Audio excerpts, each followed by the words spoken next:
Advertencia. El siguiente programa está dirigido a mayores de edad, de lo contrario, debe ser escuchado junto a un adulto responsable. El contenido puede ser bastante perturbador para ciertas personas. Se recomienda discreción. La caja de Pandora de los 40.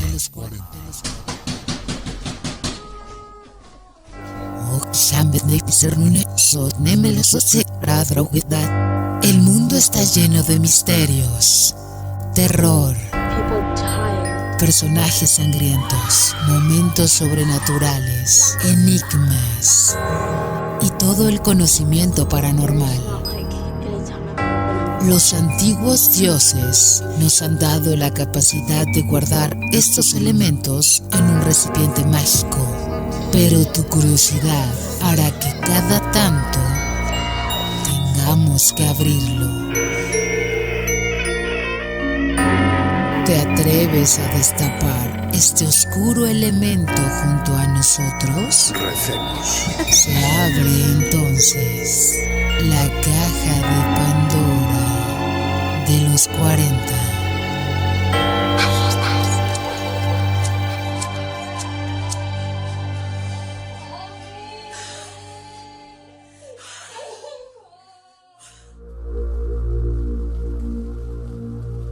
Amigos de los 40, les habla su amigo El Chancho y damos por abierta nuevamente una caja de Pandora de los 40. La caja de Pandora, como dice la verdadera leyenda, es cuando estaban todos los males del mundo ahí encerraditos, les da por abrir la caja y salen todos y adentro se conserva la esperanza. Por eso es que nosotros, más allá de entretenernos y vender todo el cuento del terror y demás, pues también tenemos un mensaje de entretenimiento y un mensaje de que ustedes en sus casas también piensen lo que decimos acá, porque somos vehículos de la información. No podemos dar todo por hecho, no podemos ser responsables de que todo lo que pasa acá, no, es que es cierto, no, la gente también decide, cada cual según sus creencias religiosas, científicas y morales, determina si creer o no creer. Además, vuelve a ocurrir algo que no había pasado hace un tiempo y es que tenemos festivo, hoy es lunes 6 y por eso es un nuevo programa en festivo y usted se tiene que acomodar a que el horario del programa va todos los domingos de 8 a 10, pero cuando es festivo pasamos a los lunes de 8 a 10 en el mismo horario. Y mi contertulio, mi compañero, mi pana, es el gran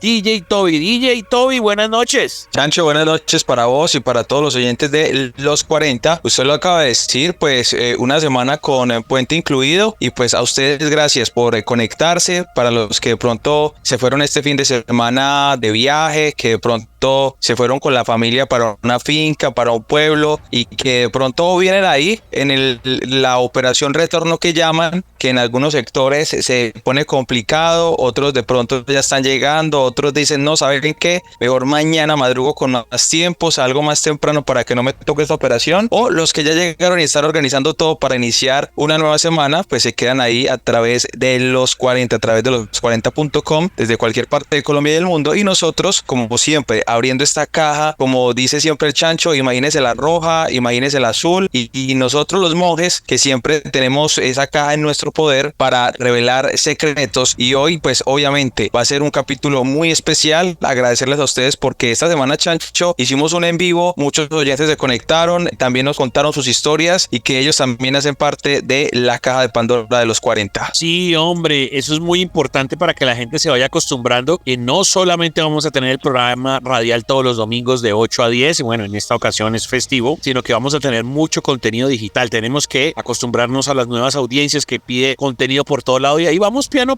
vea, arrancamos con una sola cosita, luego nos dimos cuenta de los podcasts, luego nos dimos cuenta de los streamings y pasarán más cosas. Hoy hay sorpresas. ¿Sabe qué sorpresa le voy a tener más adelante, querido Toby? Asesinos en serie y sobre todo este señor bestial, este monstruo de Garavito. Eso lo vamos a tener investigación paranormal, historias obviamente del pasado Halloween, mejor dicho, va a ser un programa maravilloso, así que abróchese los cinturones y regáleme las redes sociales suyas, Toby. Muy fácil, @DJ Toby FM, ese Toby es con B grande Y, pueden seguir en Facebook, me pueden seguir en Instagram y también en TikTok. Si tiene algo que contar, algún enlace, algún video algo paranormal que nos quiera compartir para este programa, ahí lo pueden hacer. También a través de @los40Colombia nos pueden hacer llegar sus videos. Y a usted, Chancho, ¿cómo lo pueden buscar? El Chancho 414. También nuestro numeral, la caja de Pandora los 40, la caja de Pandora los 40, donde todas las noticias, todo lo que no es radiable va a ir a parar allá. Señoras y señores, apertura oficial de este programa de terror, de todo lo oculto y lo paranormal, de la caja de Pandora de los 40. Una vez que nos escuches, no volverás a ser el mismo. Esto es una advertencia. Exploremos historias de fantasmas que acechaban en las sombras, avistamientos inexplicables en los cielos, encuentros con lo paranormal y mucho más. En la caja de Pandora de los 40.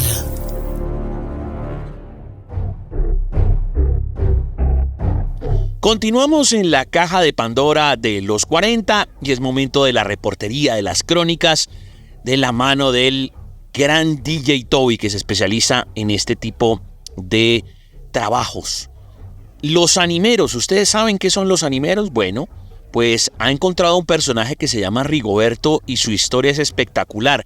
Y yo creería que es tan espectacular que creo que no vamos a dar abasto en un solo capítulo. Va a tocar partirla en varios capítulos.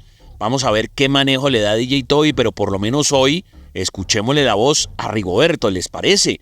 Todo comentario que hagan, numeral la caja de Pandora a los 40, numeral la caja de Pandora a los 40, nuestras redes sociales, @el Chancho 414, @DJ Toby FM, @los 40 Colombia. Más adelante vendrá la entrevista con Sebastián El Arracadas, ese es su apodo, El Arracadas, experto en temas forenses, en temas de asesinos en serie, y nos va a hablar nada más ni nada menos que del monstruo Garavito que murió hace poco, pero esto tiene un trasfondo y una historia adicional que usted no lo va a creer, le va a poner literalmente los pelos de punta, pero eso va a ser más adelante. Así que me parece que ya veo aquí a Toby disfrazado de monje, no se quita nunca el atavío negro, las antorchas, la caja de Pandora que poseemos, porque de ahí vamos a sacar la historia, la reportería de los animeros, los 40.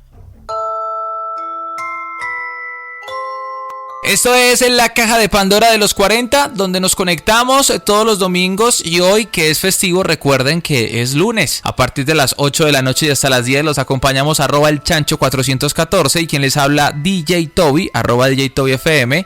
Y por acá les tengo pues invitados especiales que nos comparten sus historias, sus testimonios. Y es muy conocido que en el mes de noviembre ocurre algo, y es que se dice que es el mes de las ánimas, donde dicen que salen a refrescarse por las calles, pero hay una persona que es muy conocida y es el animero.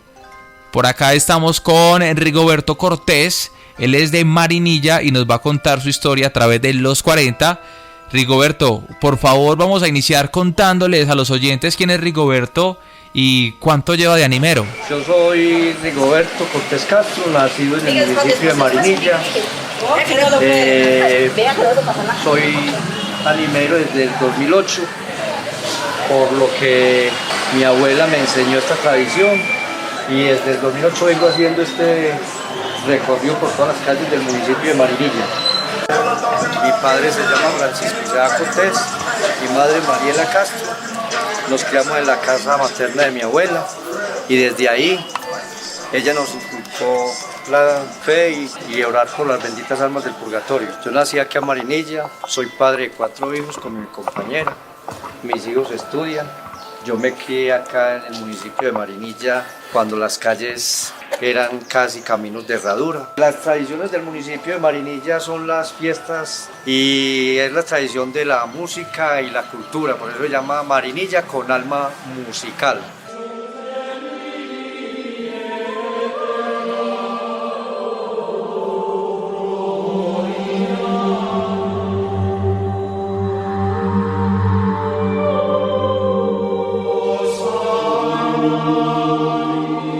¿Alguna vez Rigoberto ha sentido la presencia de algún espíritu? ¿Le han jugado tal vez alguna broma? ¿O cómo fue ese primer acercamiento con las ánimas?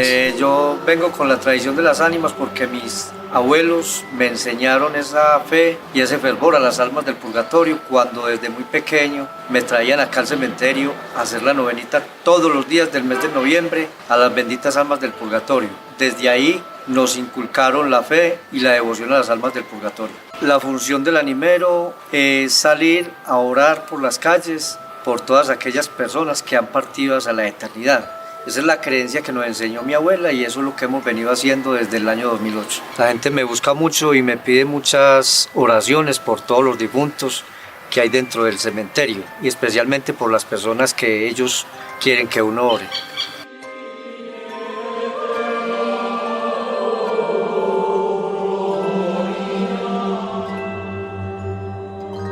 No, las primeras veces, eso fue como el quinto día de yo comenzar a entrar al cementerio. Iba por esta nave y allá donde está esa otra, allá al lado de la morgue que estaban construyendo aquí, me quitaron la capucha. Y eso se siente miedo, eso se siente la vibra de ese misterio que hay acá dentro del cementerio. Acá en el cementerio, cuando empezamos a hacer el ritual a las almas del purgatorio, han pasado muchas cosas sobrenaturales. Que había una persona que no creía en ello y exactamente allá donde entierran todas las personas en ehenes y guardan todos los restos mortales, una señora se quedó ahí atrás y ahí la cogieron y la durmieron y se quedó como 2 horas dormida ahí. Eso fue una experiencia real. Eso no es que la gente invente, sino que eso fue real. Y así han sucedido muchos casos. También una señora que venía también a hacer brujerías detrás de mí, también esa señora le dieron una lesión las almas del purgatorio. O seguramente ella venía con otras intenciones malas a hacer cosas indebidas acá al cementerio, porque el cementerio es de sumo respeto para nosotros los creyentes de las almas del purgatorio. Por ejemplo, acá en estos mausoleos individuales, aparte de todas las bóvedas comunes, era la forma en que los antepasados, la gente que tenía dinero y posición social, hacían individuales y enterraban sus familias. Desde eso se ve la clasificación de las personas acá en la tierra.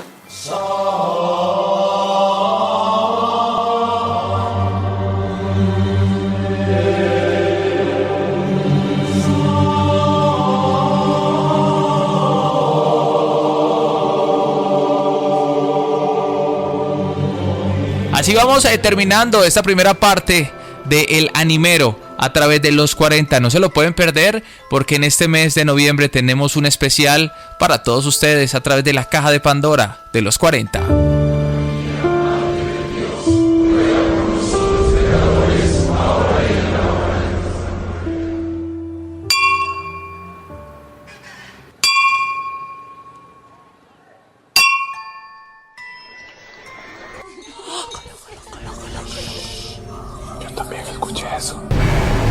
No estás solo. Nos adentramos en historias de ultratumba, avistamientos inexplicables y cuentos con lo sobrenatural. En la caja de Pandora de los 40.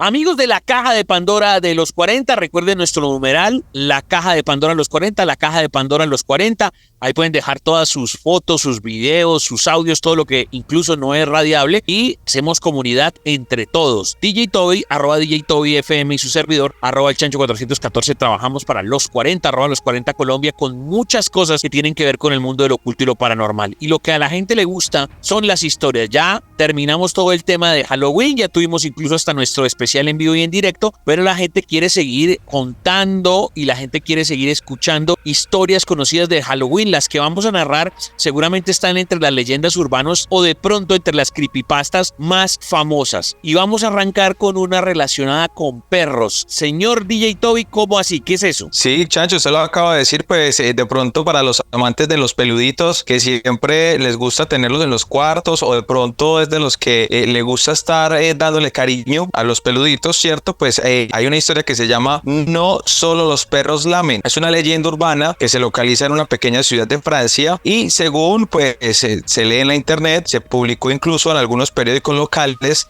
donde la protagonista es una niña de 9 años. La niña es hija de un matrimonio de clase alta. Esta familia era bien relacionada con los temas políticos y por eso, por lo que los padres, con la vida social intensa que manejaban, pues decidieron comprarle a la niña un perro para protegerla y que le hiciera compañía. Esto durante su ausencia en las cenas. Y como era una familia pues adinerada, ellos salían mucho a fiestas, para temas de relaciones, a cenas y demás, pues el perro cogió la costumbre de dormir debajo de la cama de la pequeña. Y cuando esta entraba como en ese tema del miedo nocturno, dejaba caer la mano debajo de la cama para que el perro le lamiera la mano y así ella se tranquilizaba. Una noche, después de escuchar algunos ruidos en la casa durante una de las ausencias de sus padres, la chica se asustó y como de costumbre dejó caer la mano para que su fiel compañero comenzara a lamerla hasta que ella se tranquilizó. Sin embargo, al levantarse de la cama horas después, descubrió que su mascota estaba descuartizada en el salón y pues se tenía pintada una mancha de sangre en la pared que se podía leer: no solamente los perros lamen.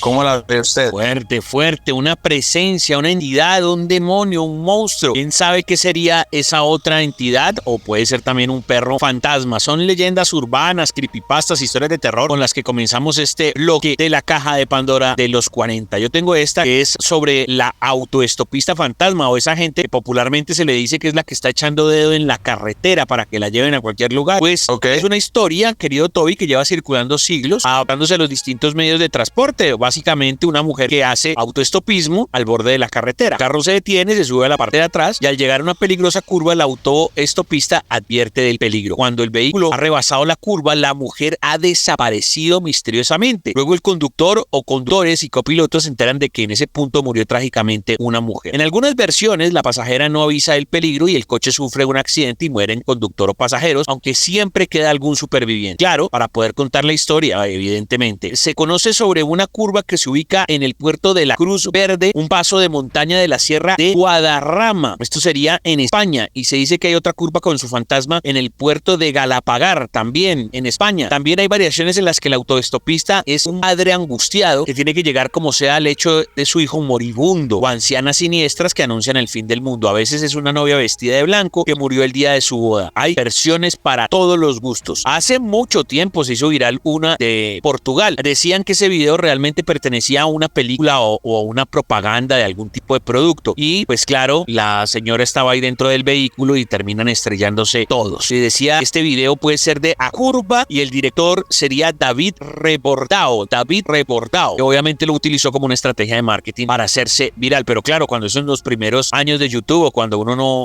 no conocía muy bien cómo se manejaba la plataforma, pues obviamente la gente que se asustó con ese video fue escalofriante. Una conmoción que hizo que el director tuviera que aclarar esa situación años después, aunque como les digo, mucha gente no ha visto esa aclaración y la gente, si hoy en día de pronto ve ese video, dice es totalmente cierto. Pero hay más historias de terror, hay más leyendas urbanas. ¿Una sobre una dama de blanco, don Toby? Sí, señor, continuamos en esta sección de historias para esta noche de festivo con los 40, y es que hay una leyenda parecida a la anterior, a la que nos hablaba el Chancho, y también está extendida por todo el mundo. En ella, una mujer vestida de blanco aparece durante un breve periodo de tiempo en alguna zona rural. Su historia suele estar relacionada con alguna tragedia de carácter local. Son mujeres que han perdido a hijos, maridos o han sido víctimas de una traición y su espíritu vaga sin descanso clamando venganza. Dice que cuando esta figura fantasmagórica pues aparece o aparecía, significaba que algún ser cercano de la familia o del vecindario iba a morir. En la tradición inglesa, la dama de blanco custodiaba un tesoro, pero murió repentinamente antes de que se pudiera revelar el lugar donde se hallaba escondido. Cuentan que en el siglo XIX la dama blanca se le apareció 3 veces al hijo de los dueños de un castillo, esto en una parte de Inglaterra, y todos los castillos tienen sus leyendas de fantasmas. La dama blanca en Gales también guarda un tesoro. Cuando un hombre tuvo el valor de acercarse a ella, le recompensó con la mitad. En su avaricia se le llevó todo, pero la dama de blanco reaccionó y con sus poderes sobrenaturales mató a este codicioso hombre que abusó de su confianza. En la capital madrileña también hay una dama de blanco que ella es una persona noctámbula y sin asombro pues se le aparece como en las noches a los hombres que se pasean, y también dicen que por las noches va como por el techo de las casas de los 7 7 chimeneas en la Plaza del Rey. Se trata de Elena, hija de un montero de Felipe II y supuestamente amante del rey, que dice que se pareció pues como en extrañas circunstancias y que pues varios testigos siguen deambulando por la villa, pero la verdad, Chancho, me genera como curiosidad que una dama de blanco se aparezca por tantos países y en diferentes épocas. Sí, igual eso creo que es lo extraordinario, Toby, de estas leyendas, porque algunas son simplemente como fantasmas y otras ya las empiezan a relacionar con La Llorona o con leyendas del folclore propio. Es decir, usted me habla de castillos, me habla de Europa, seguramente una dama de blanco de la típica carretera por acá en la costa va a ser diferente a la dama de blanco de un castillo, ¿no? Y a ese le van a poner una historia en particular y de pronto la de la costa no, que una mujer pereció acá o puede ser una lugareña.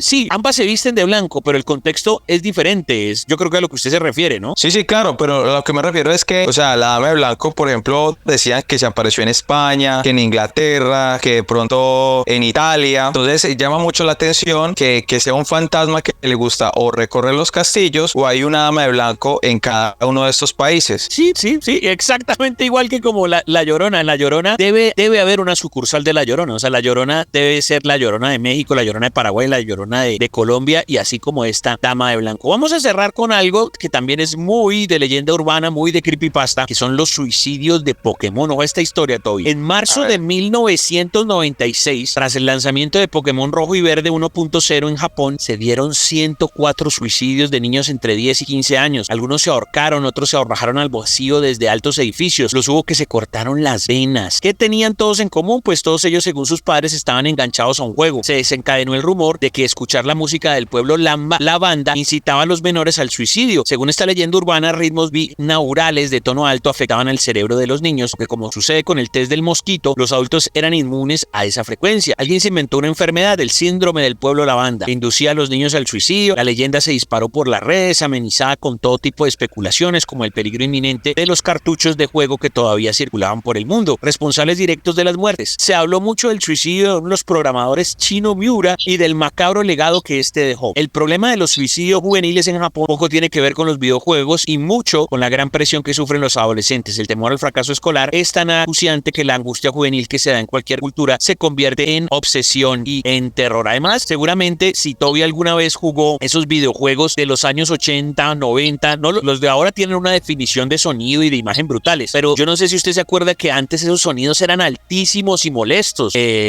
tipo Mario Bros 1 o Contra o este mismo pueblo La Banda. ¿Ha escuchado eso, Toby, de esta leyenda o de esos sonidos terribles de los videojuegos? Sí, de hecho, a veces como ellos no sabían cómo a veces sacar los sonidos o los sacaban muy saturados o a veces se escuchaba muy distorsionado el sonido, que recuerdo muy bien que cuando uno tenía que conectar el cable RCA le decían, no, es que usted va a dañar el televisor porque empieza a aparecer una mancha rosada en una esquina. Sí, claro. Sí. Efectivamente, el sonido del 8-bit, el sonido como antiguo, está súper saturado, pues imagínese, tenía algo que ver, pero se convierte en leyenda urbana. No estamos diciendo que ese sonido en particular sí haya causado suicidios, puede ser cualquier otra cosa. Y pues sí, el chino sí estaría jugando alguna cosa, pero no se suicidó por eso. Son historias del mundo de lo oculto y lo paranormal, historias de leyendas urbanas, creepypastas que suenan en la caja de Pandora de los 40.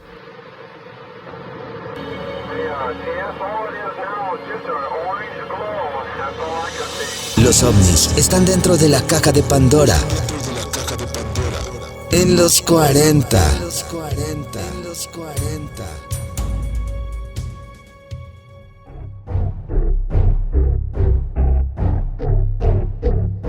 En la caja de Pandora de los 40 aparecen muchos misterios de la mano de panelistas. Y esta historia va a ser espectacular, pero primero recordarles que pueden comunicarse con nosotros al numeral La Caja de Pandora los 40, La Caja de Pandora los 40. Nuestras redes sociales, @elchancho414, @DJTobyFM, @los 40 Colombia. Pueden mandar enlaces, videos, fotos, GIFs, incluso hasta audios de historias paranormales u opiniones de temas paranormales y también las podemos pasar al aire, no hay rollo. Y más adelante también viene otro panelista, el gran Arracadas. Es un tipo con experiencia forense, con un gran podcast llamado Serialmente, en el que se trata el tema de asesinos. Y hoy vamos a girar en torno a Garavito, el tipo más despreciable que ha pasado por estos lares con relación a los asesinatos en serie, el monstruo Garavito. Ahora sí, de la caja de Pandora de los 40 sale Miguel Investigador, Miguel Amaya, @Miguel Investigador en Instagram, @Miguel Investigador en Instagram, con un tema sensacional sobre exorcismos. Ana Mitchell es esta chica del exorcismo que se llevó a cabo en películas, pero de pronto la gente no sabe que esto es una historia basada en la vida real, los exorcismos, con Miguel Amaya, @Miguel Investigador, en la caja de Pandora de los 40. Los exorcismos son uno de los temas favoritos de Hollywood. Son cientos las películas que se han producido en torno al tema. Sin embargo, pocas se basan en casos reales, y es que los verdaderos exorcismos son un tema serio para la Iglesia Católica, donde no se toman a la ligera las denuncias de posibles posesiones demoníacas. Un caso que le trajo varios dolores de cabeza a la iglesia fue el de Anneliese Michel, una joven estudiante alemana de 23 años cuya muerte produjo un serio enfrentamiento entre la fe y la ciencia. Anneliese es mundialmente conocida como Emily Rose, ya que su historia fue llevada a la pantalla grande en el 2005, donde las licencias artísticas alteraron la visión real de lo que sucedió en su humilde hogar en Klingenberg am Main, en Alemania. Esta mujer nació en 1952 en el seno de una familia católica con una religiosa madre que creía que la única forma de redimirse de sus pecados era a través del dolor. Anne creció tratando de ser la niña buena que su mamá quería, por lo que mientras el resto de las personas de su edad intentaba rebelarse y divertirse, ella llegó inclusive a dormir en el piso de piedra desnuda, pues para expiar los pecados de los drogadictos que dormían en la estación del tren local. Anneliese era una chica amable, cariñosa, dulce y obediente, pero cuando tenía estas posesiones era algo antinatural, algo que no se puede explicar, tal cual como lo señaló Anna Mitchell, que era la mamá de esta joven, quien vivió pues lógicamente su propio infierno en su juventud tras dar a luz a una hija fuera del matrimonio que falleció a los pocos años. Fue tal el rechazo de la familia que incluso fue obligada a llevar un velo negro a su boda, pues consideraban que era impura. En 1969, cuando Anneliese tenía 17 años, comenzó a sufrir extrañas convulsiones que los médicos diagnosticaron como epilepsia. Sin embargo, las cosas fueron de mal en peor y el comportamiento de Anne se transformó. De ser una chica dulce pasó a insultar e incluso morder a los miembros de su propia familia. La joven fue atendida por varios médicos y recibió diferentes medicamentos, llegando incluso a estar internada en el hospital psiquiátrico de Würzburg, pero eso tampoco funcionó. Al contrario, pronto desarrolló una profunda depresión por no saber lo que ocurría con ella y no poder seguir asistiendo a la universidad donde estudiaba pedagogía. Al regresar a casa, la situación empeoró.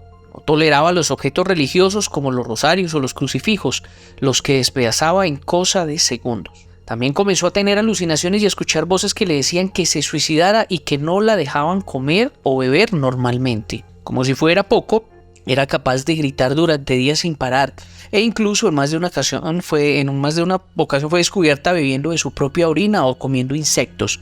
En otro momento arrancó la cabeza de un pájaro muerto con su boca. Desesperados por lo que estaba ocurriendo, su familia pidió ayuda a la iglesia, pues sospechaban que su hija podría estar poseída por un demonio. Sin embargo, su petición de exorcismo fue rechazada y se sugirió que continuara con el tratamiento farmacológico. Sus padres volvieron a solicitar la intervención de la iglesia en 2 ocasiones más, hasta que en 1975 el obispo de Würzburg aceptó su petición de realizar un exorcismo en Anneliese Michel. Su madre pues más adelante afirmaría que no se arrepintió absolutamente de nada porque no habría ninguna otra forma de ayudar a esta chica. El obispo asignó al padre Arnold Renz y al pastor Ernst Alt para que se hicieran cargo de este ritual que precedía pues del siglo XVI. Fue de esta forma como los religiosos comenzaron a tener 2 sesiones semanales de hasta 4 horas, las que extendieron durante 9 meses. En ellas se pudieron identificar 6 demonios que habitaban en el cuerpo de Anneliese, entre ellos Lucifer, Judas Iscariote, Nerón, Caín y el mismísimo Adolf Hitler. Durante sesiones, Anne adquiría una fuerza sobrehumana que requería que fuera sujetada por 3 hombres o encadenada a la pared. Además, se negaba a comer e incluso rompió sus rodillas debido a las 600 genuflexiones, que esto es el gesto de flectar brevemente la rodilla derecha hasta el suelo con el torso erguido. Y esto lo realizó obsesivamente durante uno de los exorcismos. Hay decenas de cintas que tienen cerca de 42 horas de grabación de los rituales de los exorcismos.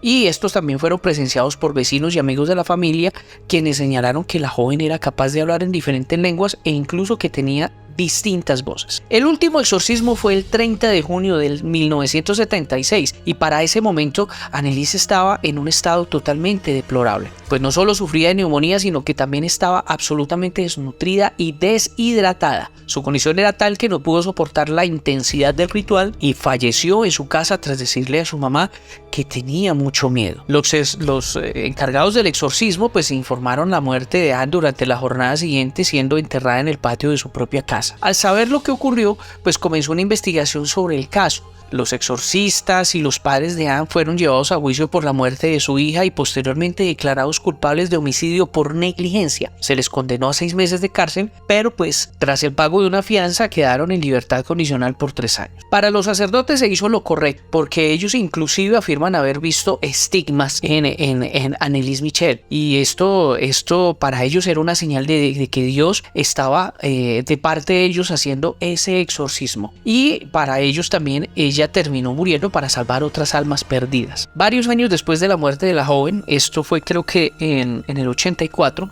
obispos alemanes solicitaron a Roma que se revisara el rito del exorcismo a la luz de este caso. Aunque sus recomendaciones no fueron adoptadas, el Vaticano realizó una actualización del rito en 1999 y de hecho esta actualización fue la primera desde el siglo XVII. Entre ellas se destaca la necesidad de que los exorcistas también tengan un entrenamiento médico. Esto es uno de los casos más importantes de exorcismo y los que están mejor documentados, y este caso pertenece a En los 40 con Miguel Investigador.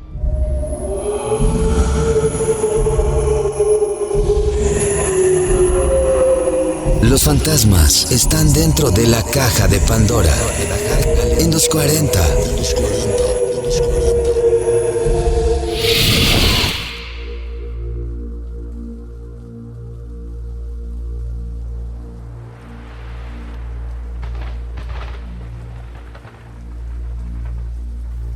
Amigos de los 40, amigos de la caja de Pandora de los 40, todos los domingos de 8 a 10 de la noche abrimos esta caja para sacar todos los misterios, todo el terror, todo lo oculto y lo paranormal. Cuando es festivo, obvio trasladamos eso para el día de hoy, porque hoy es festivo, también en el mismo horario para que lo tengan presente. Es muy probable que nosotros no vayamos de descanso en diciembre, porque incluso los días festivos pues caen de manera diferente para que podamos hacer esos programas y que usted ahí en medio de su guayabo pueda hacerlo. Toby, recuérdeme sus redes sociales para que le escriban antes de meternos en más y más historias de terror que tanto le gustan a la gente, Toby. Muy fácil, @DJ Toby FM, ese Toby es con B grande Y. Recuerden que me pueden seguir en Instagram, en TikTok. Ahí si usted me sigue, me envía sus comentarios, sus historias, comparta con nosotros, que así como ustedes, pues son nuestras compañías en las noches, nosotros tratamos de también entregarles mucha información, y también a través de @los40 Colombia. Pero Chancho, a usted también, ¿cómo lo pueden encontrar? ¿Cómo le pueden compartir todas las historias? El Chancho 414, la emisora los 40 Colombia y nuestro numeral, la caja de Pandora los 40. Pues vamos a continuar con este mundo de las historias, de las leyendas urbanas que tanto le gustan a la gente, o simplemente investigación paranormal, porque lo que le voy a hablar, Toby, son de sitios o de historias relacionadas con Cali. Entonces, si usted me está escuchando, acuerde que este programa va de Bogotá para Barranquilla, Medellín, Cali y Villavicencio, son las emisoras terrestres, y obviamente para cualquier parte del mundo a través del stream. Entonces, ¿qué va a pasar? Las plataformas podcast, una vez se acabe el programa, usted lo encuentra en Spotify o en YouTube. Entonces, seguramente todo esto que yo mencione y usted es un oyente de Cali, pendiente, porque va a decir, oiga, sí, el Chancho tiene toda la razón, esto está muy conocido aquí en la ciudad. Por ejemplo, hay una leyenda, Toby, de algo que se llama el público fantasmal. El Teatro Municipal Enrique Buenaventura es una joya arquitectónica de Cali que fue inaugurado en 1927. Hasta ese momento momento la ciudad no tenía un teatro adecuado para grandes producciones, por lo que se convirtió en el escenario de los eventos más importantes de la capital, reuniendo personas de todas las condiciones cada semana por años interrumpidos. Se dice que hay lugares marcados con una mácula invisible del recuerdo de hechos y personas que lo habitaron, o sea que llama al mundo paranormal. Dicen que se escuchan gritos y aplausos y que esto sucede en cualquier momento. Puede influir cuando están las instalaciones solitarias o incluso cuando ya hay personas allí trabajando. Uno de los luminotécnicos, que es el señor Álvaro Muñoz, ha relatado que esto es cierto. Un operario una vez dijo: yo entré reemplazando a una persona que falleció, que era muy entregada a su trabajo y estuvo como por 30 años. A él no le gustaba que nadie tocara sus cosas. Entonces cuando empecé a trabajar sentía que alguien me vigilaba, que me estaba mirando como alguien que estaba todo el tiempo detrás de mí. Muchos vigilantes hablan de este teatro y dicen haber escuchado voces y personas que se aparecen de un lado para el otro. Hay más. El poltergeist de Coltabaco. Recuerde, poltergeist es todos estos movimientos extraños de una o varias entidades cuando lanzan cuchillos, lanzan controles remotos, lanzan guijarros, comida y demás. La compañía colombiana Coltabaco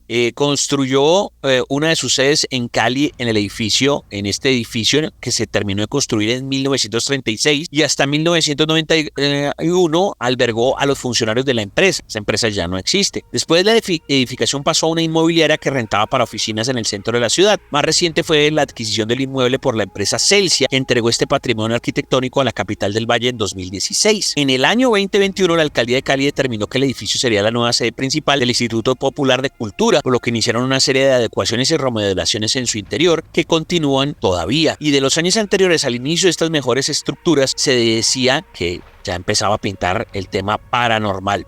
En un informe publicado en 2018 por El País de Cali, dice que en las oficinas la abogada Viviana Albarracín vio con sus compañeros movimientos de chapas, golpes y además traqueteos en las mesas. Todo esto de manera muy fuerte. Y esto no lo hacía nadie del sector, no lo hacían sus compañeros. Era una cosa que sucedía y pues por fantasmas, por entidades. Estos fenómenos son conocidos por poltergeist, definidos por los investigadores paranormales, y dicen son manifestaciones de actividades insólitas como objetos que se mueven solos, grifos que se abren, luces que se apagan y se encienden, ruidos inexplicables y fenómenos físicos extraños. Relataron que una vez a las 8 de la mañana, mientras trabajaban solos, sintieron un golpe muy fuerte en una mesa y las ventanas estaban cerradas, y minutos antes habían pasado verificando que todo estaba solo, o sea que no pudo haber habido nadie en ese momento diferente. Las personas de mantenimiento también cuentan que incluso se han roto vidrios y que mueven mesas. Todo siempre deshabitado, o sea que son los únicos testigos que ven que algo se mueve, que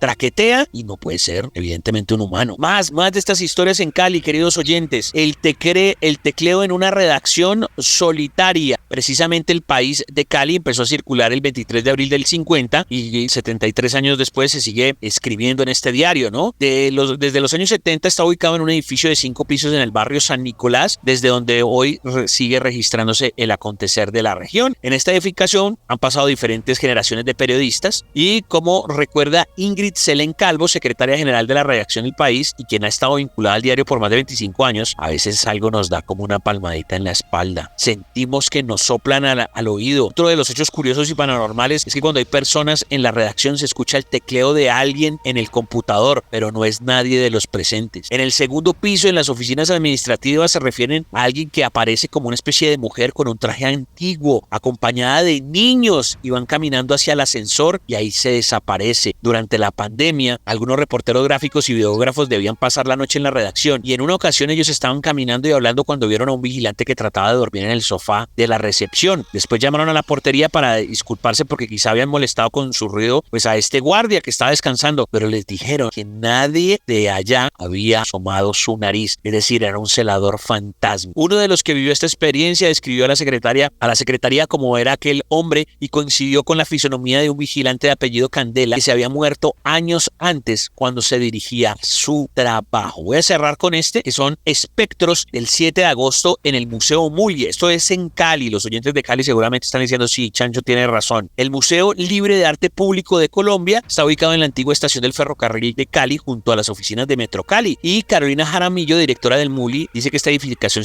se utiliza desde los años 50 y se conectaba con túneles. Tras la explosión del 7 de agosto de 1956, los túneles fueron utilizados utilizados como morgue temporal para cadáveres que encontraron, y de algún modo esta tragedia ha hecho que la gente piensa que el edificio siempre ha tenido una carga energética muy fuerte. Hay anécdotas desde hace muchos años que especialmente ocurren en el tercer piso. Todas las personas, como los funcionarios de Metro Cali, dicen que se les mueven las sillas, les tocan la espalda, les tumban las maletas, les esconden las cosas y oyen voces. Son muchas historias referidas de empleados y visitantes, pero algunas de las más escalofriantes son las siguientes. En el ala norte del edificio donde están las líneas férreas, una noche un vigilante observó un bombero que se acercaba y tenía el traje de bombero de los 50. Dos empleadas de Metro Cali también sintieron la presencia de algo sobrenatural que se manifestaba particularmente en Navidad. Pidieron ayuda espiritual y descubrieron que se trataba de una niña, y finalmente lograron liberar su alma para que descansara en paz. Los fantasmas son muy comunes en el Muli e incluso tienen su propia exposición porque todo el mundo quiere saber de esto. Son historias de fantasmas, historias de posesiones, de poltergeist, o bueno, historias paranormales que abundan en Cali y yo se las acabo de narrar. Pero quiero ir a la parte más internacional para hablar, más allá de leyendas urbanas o historias de Colombia o de Cali, de creepypastas internacionales. Toby, ¿qué nos tiene? Bueno, Chacho, pues hay que hablar acerca de las creepypastas, ¿cierto? Empezando por creepy, que es un acrónimo de la palabra espeluznante o aterrador en inglés, y copy es copiar y pegar, ¿cierto? Esto se hizo muy famoso entre los 90 y los 2000, y pues vamos a hablar acerca de algunas que son muy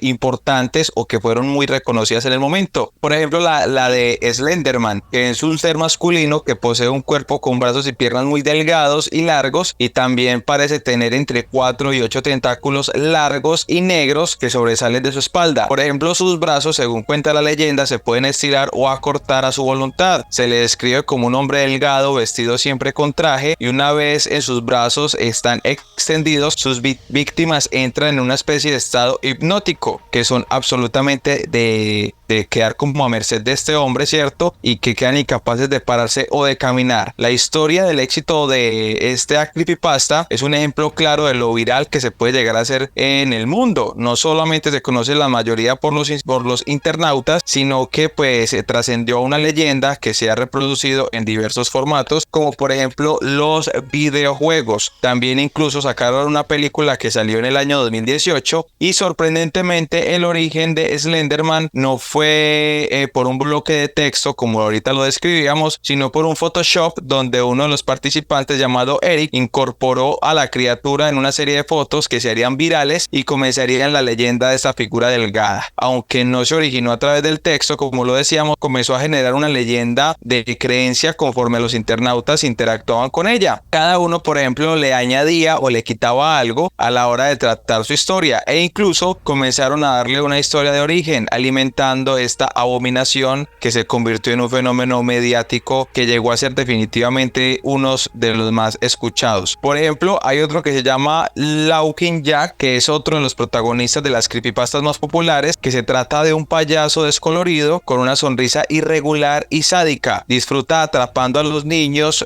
que están solitarios y tristes para descuartizarlos y jugar con sus cuerpos mientras que aún permanecen vivos. Por ejemplo, dicen que suele hacer figuras con los intestinos de sus víctimas como si fuesen globos, así esos globos que son como para hacer perritos y todo esto. También le gusta rellenar las vísceras con caramelos e insectos, y también dicen que en uno de sus relatos dicen que el hombre pues tiene como un contacto triste con la manipulación infantil. En el año 2015 una niña, escuchen bien, Chancho y oyentes, en el 2015 una niña de 12 años apuñaló a su madre hasta matarla. Esto fue en Indiana, asegurando que este ser llamado Jack se lo había pedido. Otro de las creepypastas muy conocidas se llama The Russian Sleep Experiment, que es una creepypasta que es ya dirigida como un público más adulto, y es la historia que narra de un triste destino de 5 presos que pertenecían a la URSS en la década de 1940, que se sometieron a un experimento por el que se les suministraba un gas que les privaba del sueño, pero con el paso de los días estos hombres empezaron a mostrar controlar conductas desequilibradas, llegando al punto de alimentarse de sus propios cuerpos. Rompieron contacto con el exterior, taparon las ventanas por las cuales los científicos los podían observar con hojas de excremento, las pegaban como para que ellos dijeran, venga, no se está viendo nada, ¿qué hacemos? Pero cuando los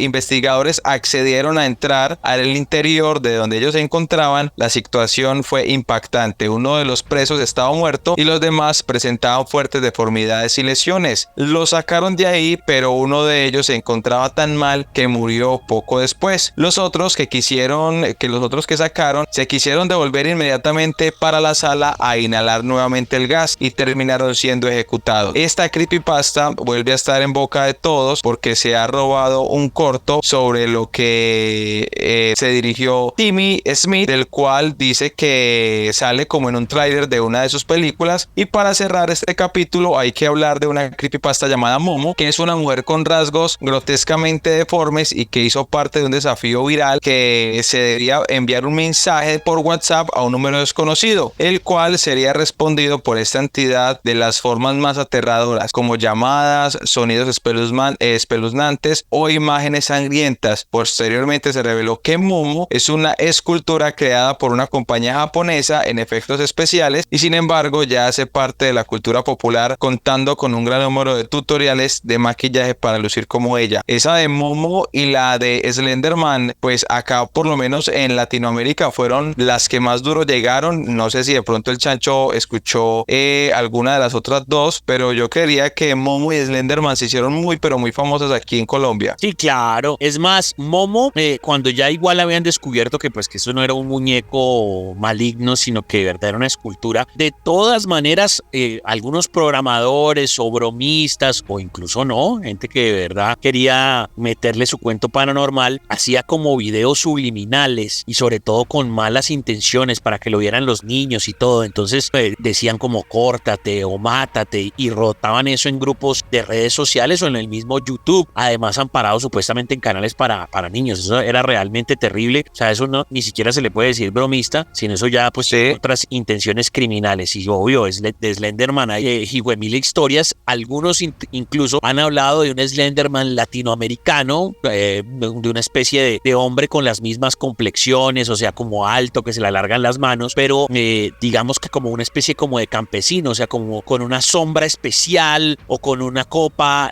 un sombrero de copa especial, o como si fuera una persona que tiene una segadora o algo así que trabaja en el campo. O sea, es una variación de lo que podría ser el Slenderman. Usted, de todas maneras, de este ejercicio que hemos hecho, ¿qué opina? O sea, cuando uno cuenta las historias de terror realmente, y por lo menos en las de Cali, yo sentí sentí que se apropiaba de mí la historia, porque lo sentía cercano, porque son ciudades o es lo que tiene que ver con nuestro país, ¿no? Sí, incluso cuando hace unos programas atrás hablamos de La Llorona en la ciudad de Medellín, pues muchas personas nos escribían y nos decían, venga, ¿sabe qué? Yo sí la he sentido en tal municipio, ahí me pasó de pequeña en tal parte, y digamos que como son tan historias tan nuestras, uno se siente como mucho más identificado y uno no sabe cuándo le pueda llegar a pasar una cosa de estas, Chancho. Entonces la gente que decida, la gente dirá de pronto, me gustaron más las creepypastas de Toby, o sea, Team Toby y Team Chancho, me gustaron más las creepypastas de Toby o me gustaron más las historias de Cali porque las sentimos más cercanas, o habrá gente que diga, no, pues las dos. ¿Sabe de dónde pueden votar, Toby? Directamente en nuestro numeral, ¿no? La caja de Pandora los 40, la caja de Pandora los 40, y dígame, no, las creepypastas son como muy fake y yo prefiero cosas como más reales, o no, eso de Cali, eso no pasa nada y mejor me quedo con las de Toy. Y siempre estaremos leyendo sus opiniones y pendientes de ustedes, porque nosotros somos los administradores de la caja de Pandora los 40.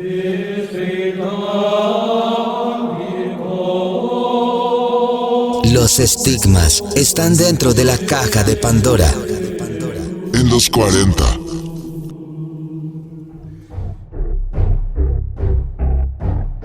Y de la caja de Pandora de los 40 salen investigadores, salen relatos, sale el mundo paranormal, salen los panelistas, y es el gran Beto Acosta.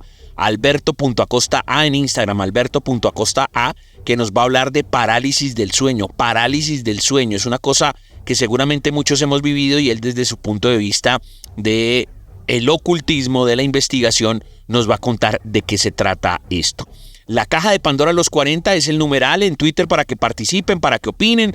Este es el momento en el cual voy a dejar saluditos a mi amigo Teodoro, también al gran, el desconectado que siempre está pendiente de nosotros, el señor Ackerman, también Luisep, Alessandra, Yadira, Judy, el señor Palk, también está por ahí Jorge Alegría, Dionisio, el Loco, Vanessa, el Rogelio, Johnny. Bueno, esto es gente que me ha escrito a mí, ya sea por Twitter o por cualquier otra red social.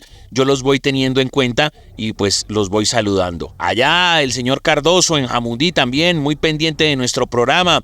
El relator iba a decir, no, el retratista también nos escribe desde Cúcuta. Recuerden que este programa va desde Bogotá para Barranquilla, Medellín, también está en Cali, Villavicencio, dizque Barranquilla, me equivoqué. Cali, Villavicencio, Medellín y Bogotá. Esas son las zonas terrestres, es decir, donde hay oficialmente Dial de los 40, y ahí sí al resto de Colombia y al resto del mundo a través de los40.com.co. ¿Listo? Y ahora sí, mis queridos amigos, vamos a darle play a esta investigación de la caja de Pandora de Alberto Acosta, la parálisis del sueño. Muy buenas noches, gracias por seguir acompañándonos en esta noche aquí en Los 40. La parálisis del sueño es un fenómeno del que se ha hablado mucho en los últimos años. De hecho, el nombre parálisis del sueño es un nombre reciente. Fue dado por el médico estadounidense William Charles Demain, quien fue pionero en la medicina del sueño. El fenómeno se describe como un despertar consciente en donde se ha perdido la habilidad de mover el cuerpo físico y el habla, pero no la capacidad visual y auditiva, lo que por supuesto genera una gran ansiedad. Esta parálisis es temporal y rara vez suele durar más de un minuto antes de recuperar la movilidad total del cuerpo físico y sus funciones. Este fenómeno, según la ciencia médica, podría estar asociado a ciertas situaciones de la vida cotidiana: el estrés, la ansiedad, el dormir muy tarde, dormir pocas horas y, por supuesto, dormir después de una extenuante jornada física o intelectual de trabajo. Lo cierto es que se cumplan algunas de las anteriores situaciones o no, hay muchas personas en el mundo que viven este fenómeno de manera frecuente o esporádica en sus vidas. A veces se vive por un periodo de tiempo frecuentemente para después desaparecer. Pero esto anterior apenas explica el fenómeno parcialmente, ya que tiene otras implicaciones mucho más aterradoras.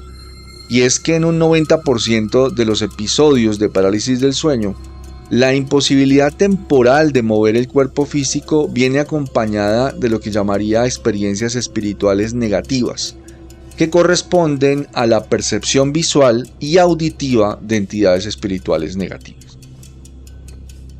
Mi hermano en una ocasión despertó en medio de la noche sufriendo de parálisis del sueño, en donde vio un pequeño ser con aspecto de duende, con características aterradoramente malignas, observándolo curiosamente y asomándose tímidamente detrás de un mueble, lo cual por supuesto lo dejó negativamente impactado hasta que pudo salir de la parálisis.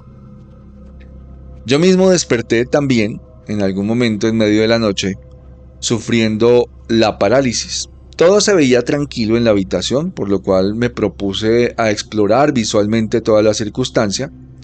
De repente aparece un pequeño punto de luz en una esquina superior de la habitación, muy brillante.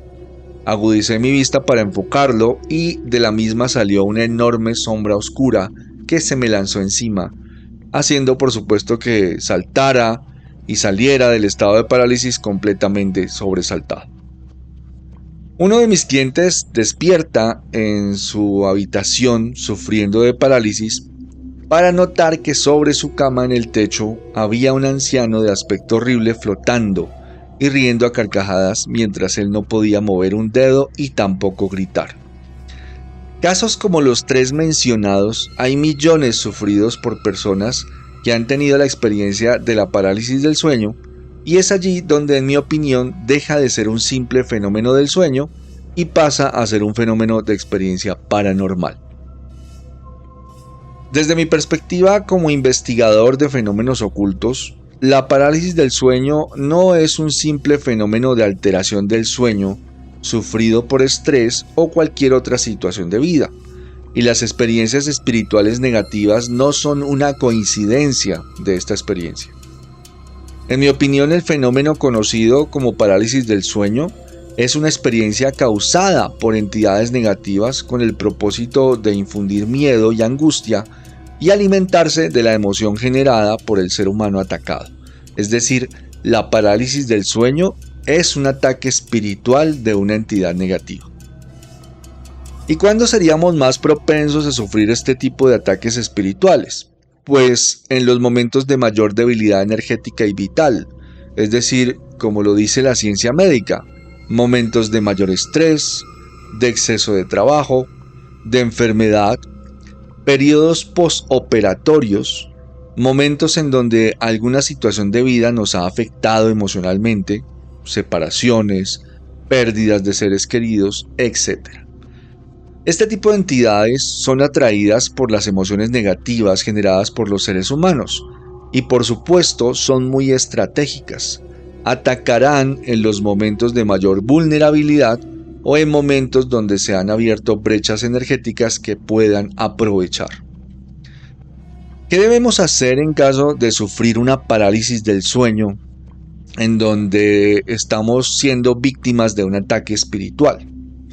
Lo primero es no tener miedo, y entiendo que es muy fácil decirlo, pero no es tan fácil hacerlo.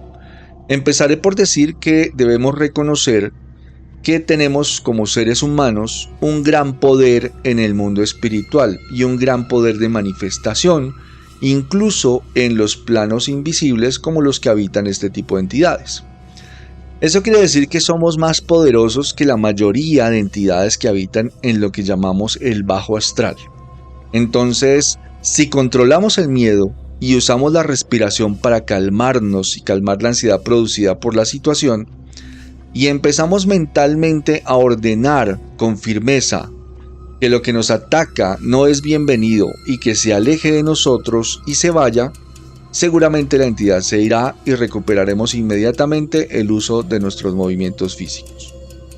Por supuesto, para aquellas personas que tienen gran fe, orar en ese momento y solicitar la protección y asistencia espiritual seguramente también funcionará.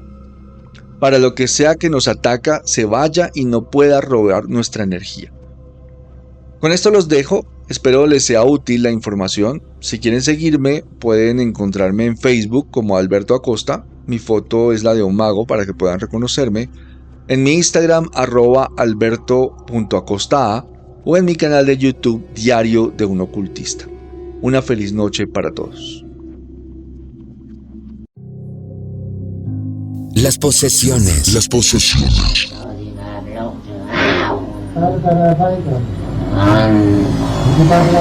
Están dentro de la caja de Pandora. En los 40.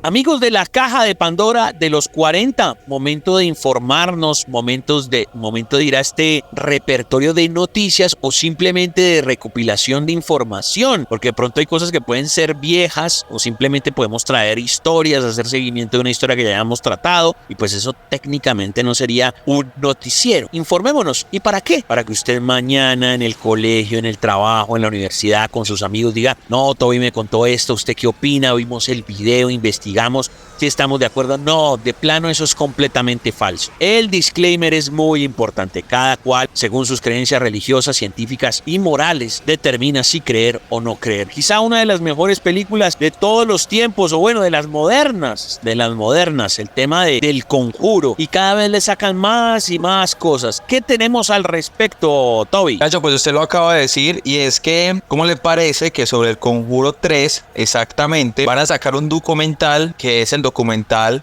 donde cuentan realmente qué fue lo que pasó en El Conjuro 3. Hay que recordar que se llama El Conjuro 3, El Diablo me obligó a hacerlo. Esto salió en el año 2021. El director se llama Michael Chávez y dio vida a la tercera entrega del Conjuro, basada en experiencias de los investigadores de lo paranormal Ed y Lorraine Warren. Pues en las dos primeras películas de la franquicia fueron dirigidas por James Wan y protagonizadas por Vera y Patrick Wilson, quienes interpretaron a la pareja de investigadores. Pues les cuento que ya se estrenó en Netflix un documental titulado Juicio al Diablo. Escuche bien cómo es el tema. Relata el caso real que sirvió de inspiración para la película El Conjuro 3, y la producción se estrenó el 17 de octubre y ofrece una reacción al primer juicio en los Estados Unidos, en el que la defensa alegó posesión demoníaca para evitar la condena. En el caso se involucra a un joven llamado Johnson, quien tenía 19 años, y esto ocurrió en el año de 1981 cuando asesinó a Alan Bono, el dueño del negocio donde trabajaba con su novia, esto en Connecticut. El crimen se convirtió en uno de los precedentes en el tribunal, ya que la abogada de Johnson, respaldada por Ed y Lorraine Warren, alegaban que el joven estaba poseído por un demonio en el momento en el que se cometió el delito. Dice que Johnson se mudó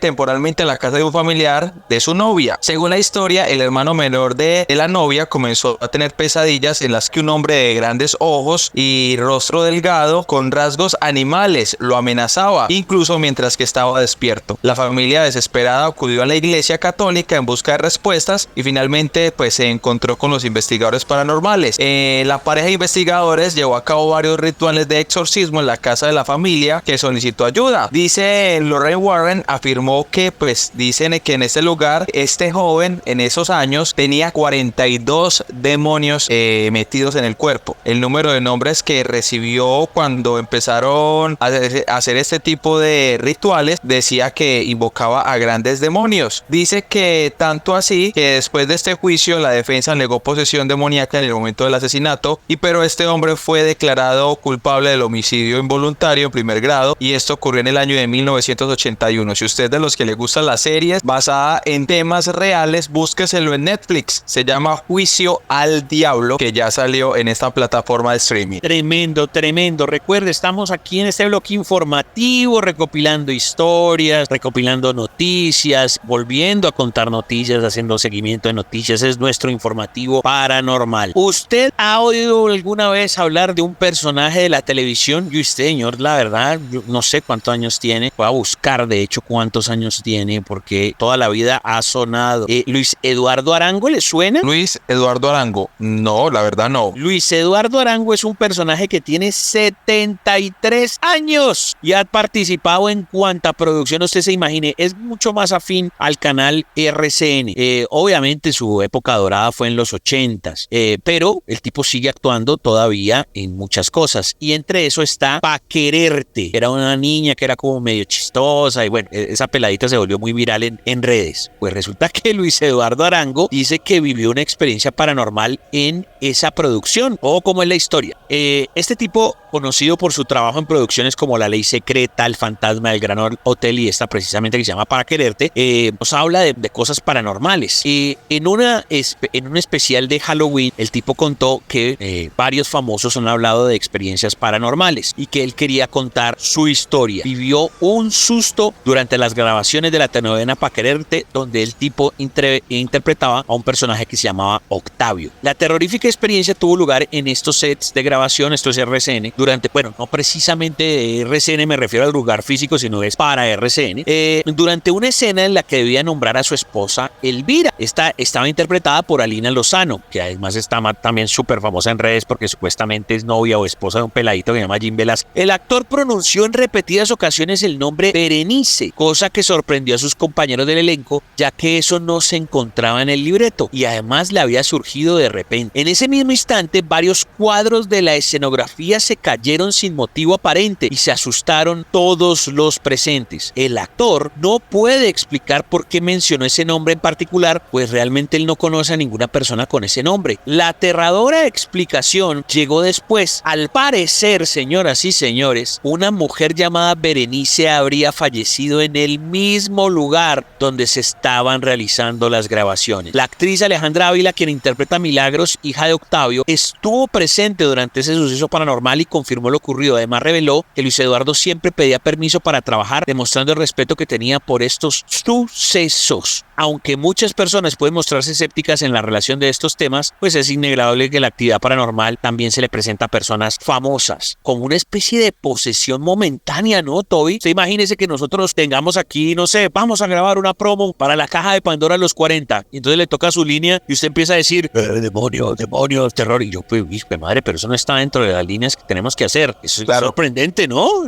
Es bien denso. Sí, como dice usted, una posesión momentánea. De pronto ella se quería manifestar por ser el lugar de pronto donde falleció. Podría ser que les quería decir algo. Sí, muy heavy y preciso que el tipo haya dicho ese nombre y sea de una persona que reportan que haya fallecido en el lugar. Realmente escalofriante. A mí me encantan las historias no solamente de la gente común, sino de los famosos para eso, para que la gente diga, uy, eso le pasó a Luis Eduardo Arango. Pero también sabe que me gustan, Toby, las historias de los niños, porque los niños y el terror, sobre todo en las películas, de verdad ponen la piel de gallina. ¿Qué pasa con videos de niños, Toby? ¿Tiene supuestamente un video de un niño? ¿Qué es lo que pasa? Sí, ¿cómo le parece, Chancho y oyentes, que una niña le empezó a decir a la mamá que tenía un amigo imaginario? Resulta que por la red social de TikTok se ha mostrado un video que ha causado gran curiosidad entre los internautas, pues una cámara oculta había captado el momento en el que una niña interactuó con un fantasma. Según la descripción del video dice, estas imágenes fueron captadas luego de que la menor le dijera a su madre que tenía un amigo imaginario. La cámara fue colocada en la cocina de la vivienda y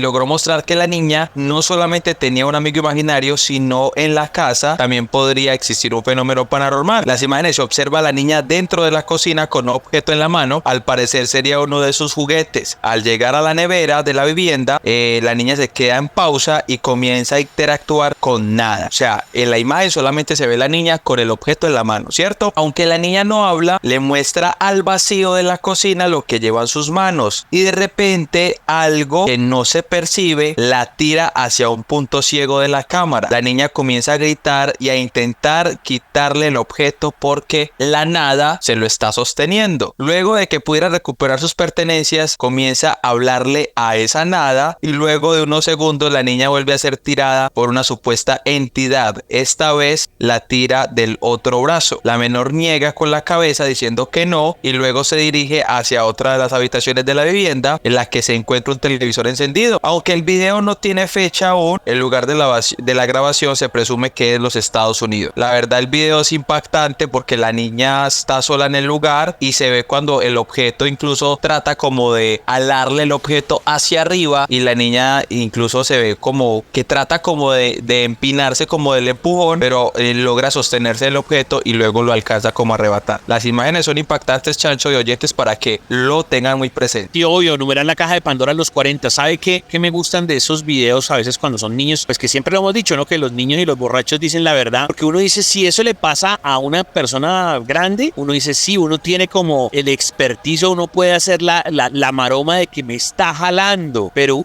un niño, ¿sí me entiende? Como que uno dice, no, el niño no está... El niño no se va a imaginar cómo hacer la simulación de que lo están jalando. Exacto, o sea, la actuación de que uno diga, uy, me jalan, de pronto a un niño no le queda. Un hombre sí, un actor dice, uy, y es más, mimos. A veces uno ve que unos mimos cogen unas bombas y uno dice, las hacen ver como si las bombas fueran pesadas, pero pues eso es un mimo profesional. Pero un peladito, una niña. Entonces, esos videos realmente dice, ahí hay una entidad que está jalando y está atormentando a la peladita, ¿no cree, Toby? Sí, y usted acaba de dar el ejemplo más claro, Chancho, y es el tema de los mimos, cuando simulan que los están encerrando en una caja, o cuando tienen una cuerda y se están deslizando pues con la cuerda hacia los lados, o cuando están bajando unas escalas detrás de un mueble. O sea, ese tipo de simulaciones lo puede hacer un adulto, pero esta niña no pasa de 5 o 6 años, o sea, todavía tiene la inocencia a flor de piel, y la verdad sí es impactante cuando este fenómeno paranormal, si se podría llamar así, le trata de quitar el objeto y la niña se ve como peleando para que no se lo quite. Brutal. Todo esto, señoras y señores, va a parar a nuestras redes sociales. Todo esto sale de la caja de Pandora de los 40.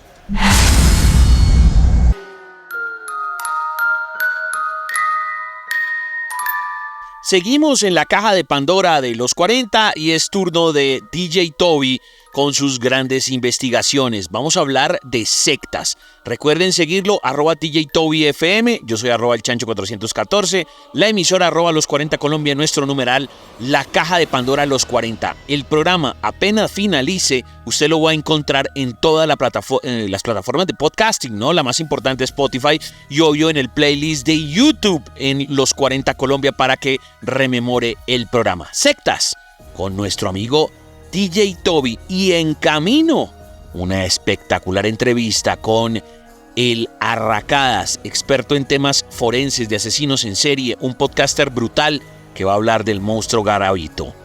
Pero por lo pronto, como les decía, sectas con DJ Toby en la caja de Pandora de los 40. Seguimos a través de la caja de Pandora de los 40. Recuerden nuestra cita todos los domingos a partir de las 8 de la noche. Y cuando tenemos días festivos, el programa se emite los días lunes para que ustedes se vayan programando. @elchancho414, @DJ Toby quien les habla. Y en esta oportunidad queremos hablar acerca de las sectas. A lo largo de la historia del mundo han existido muchas sectas donde han ocurrido cosas muy trágicas y otras que han tratado como de luchar por el bien de la humanidad. Pero en esta oportunidad vamos a hablar acerca de un grupo liderado por un hombre llamado Doe, quien trabajando como actor en los años 70 tuvo un brote psicótico que lo llevó a dar al hospital. En dicho lugar conoció a una enfermera de nombre Tic, con quien hizo clic de inmediato, pero no de una forma común, sino enteramente espiritual. Esta enfermera abandonó a su esposo e hija para irse con Doe en un viaje de descubrimiento hippie, y pues esta pareja serían los responsables de sacarle el alma a muchas personas utilizando naves espaciales. Pues en uno de sus viajes astrales y totalmente drogados, tuvieron una revelación interpretando el pasaje del Apocalipsis de la Biblia que estipulaba que 2 profetas elegidos serían elevados al cielo por una nube, y debido a que en los años 70 había una fiebre masiva por los ovnis y extraterrestres, T y Doe llegaron a la conclusión que la nube que los llevaría al cielo sería una nave espacial y que ellos, los 2 profetas elegidos, tenían la obligación divina de salvar a todas las almas que pudieran, por lo que rápidamente se pusieron en marcha. Comenzaron a distribuir panfletos y a organizar reuniones para reclutar miembros rápidamente. El grupo comenzó a ganarse popularidad entre las personas, y lo más curioso fue que muchos de ellos eran personas con gran capacidad económica y estudios universitarios. ¿Cómo es que los lograban convencer? La respuesta fue una serie de coincidencias que se alinearon perfectamente. Primero, estaban en medio de una época hippie donde la gente buscaba respuestas fuera de la religión. Además, el uso de sustancias alucinógenas estaba en su prime. Sumando a esto, el mundo se encontraba inmerso en guerras amenazadas con la destrucción nuclear, y la gente, la verdad, creía que el mundo se iba a terminar. Doe y T nombraron a su grupo la Compuerta del Cielo, y al igual que muchos cultos, auguraban el fin del mundo. Sin embargo, este culto tenía algo muy diferente a todos los cultos conocidos, y de ahí vino su efectividad. Programaron a sus miembros literalmente como si fueran robots. Les hicieron adoptar el mismo corte de cabello, también la misma ropa, e hicieron que cambiaran su vocabulario aún más frío. Por ejemplo, cambiaron la palabra mente a computadora, o la palabra creencia en programación. El cuerpo humano lo denominaron vehículo, pues este sería solamente un vehículo temporal, el cual iban a abandonar cuando la nave espacial viniera por ellos, para subir al siguiente nivel. El grupo jamás ejercía violencia y la gente se podía ir cuando quisiera. Eso hacía que los miembros se sintieran libres y que estaban ahí por decisión propia y no por lavado de cerebro. Por todo esto, el grupo era muy unido, pero llegarían 2 cosas muy fuertes que harían tambalear el culto.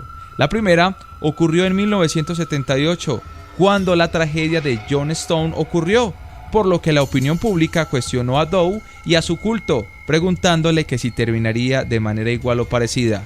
Este lo negó rotundamente, pero aún así se puso en tela de juicio todos los cultos. La segunda cosa fue más fuerte, ya que pondría en duda a los miembros. En 1985, la líder T murió de cáncer, manchando la idea de que todos se irían juntos en la nave espacial.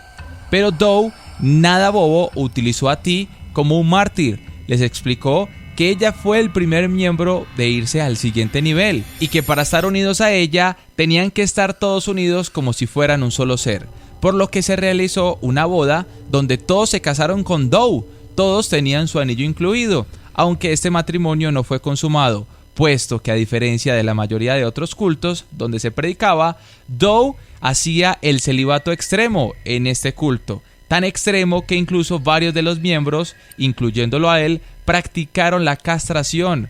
Parecía que el tema del grupo ya estaba controlado. Pero llegaron los años 90. Esa época ya no era como antes. La gente se cuestionaba todo de manera racional y el grupo comenzó a tener fuertes críticas. Y eso se dio a notar en las reuniones y también en el internet, donde los miembros no sabían cómo responder ante los argumentos lógicos y poco a poco las sectas se iban desmoronando. Pero llegó una luz en el cielo para ellos en el año de 1995. Los astrónomos descubrieron un nuevo cometa que brillaba muy cerca de la Tierra. Además, habían observado un objeto gigante 4 veces más grande de la Tierra que venía detrás. Doe interpretó ese suceso como el fin de una era y que ese objeto que venía junto al cometa era la nave espacial que vendría por ellos, por lo que todos los miembros tenían que prepararse para la llamada graduación. Serían 2 años hasta que el cometa pasara cerca de la Tierra, por lo que el grupo se dedicó enteramente a prepararse. Rezaban, estudiaban y meditaban a diario. Curiosamente, a pesar de su estricto reglamento, se permitía a los miembros entretenerse con material relacionado con su futuro viaje espacial. Series como Star Trek o películas de ciencia ficción eran parte de la lista del contenido permitido para la graduación. Estaban cerca los últimos días de la secta. Se podía ver en videos caseros cómo los miembros se parecían muchísimo a Doe, con sus miradas perdidas, fijadas en un solo objetivo, pasar al siguiente nivel. Su atuendo parecía un uniforme, incluso los tenis Nike que todos tenían, más tarde se convertirían en un macabro artículo de colección. Llegó el año de 1997 y justo antes de comenzar la primavera, una persona llamó a la policía denunciando una tragedia. Un miembro del culto había filmado todo. 39 personas con el mismo atuendo murieron en una ceremonia colectiva, ingiriendo altas cantidades de sedantes, entre ellos Doe, con la esperanza de abordar la nave e ir a un nuevo y mejor lugar. La noticia dio la vuelta al mundo como una gran tragedia. Sin embargo, por lo absurdo que eran las justificaciones del grupo, el mundo los vio como unos tontos. La gente se mojó de ellos. Programas de televisión hicieron burlas y parodias sobre este grupo. Una tragedia que se convirtió en un chiste, pero no para todos, pues estas personas también tenían hijos, esposas, padres y seres queridos, que los extrañan hasta el día de hoy. Los miembros del grupo no eran malas personas, solo tuvieron la mala suerte de buscar las respuestas en el lugar equivocado. Esto le puede pasar a cualquiera.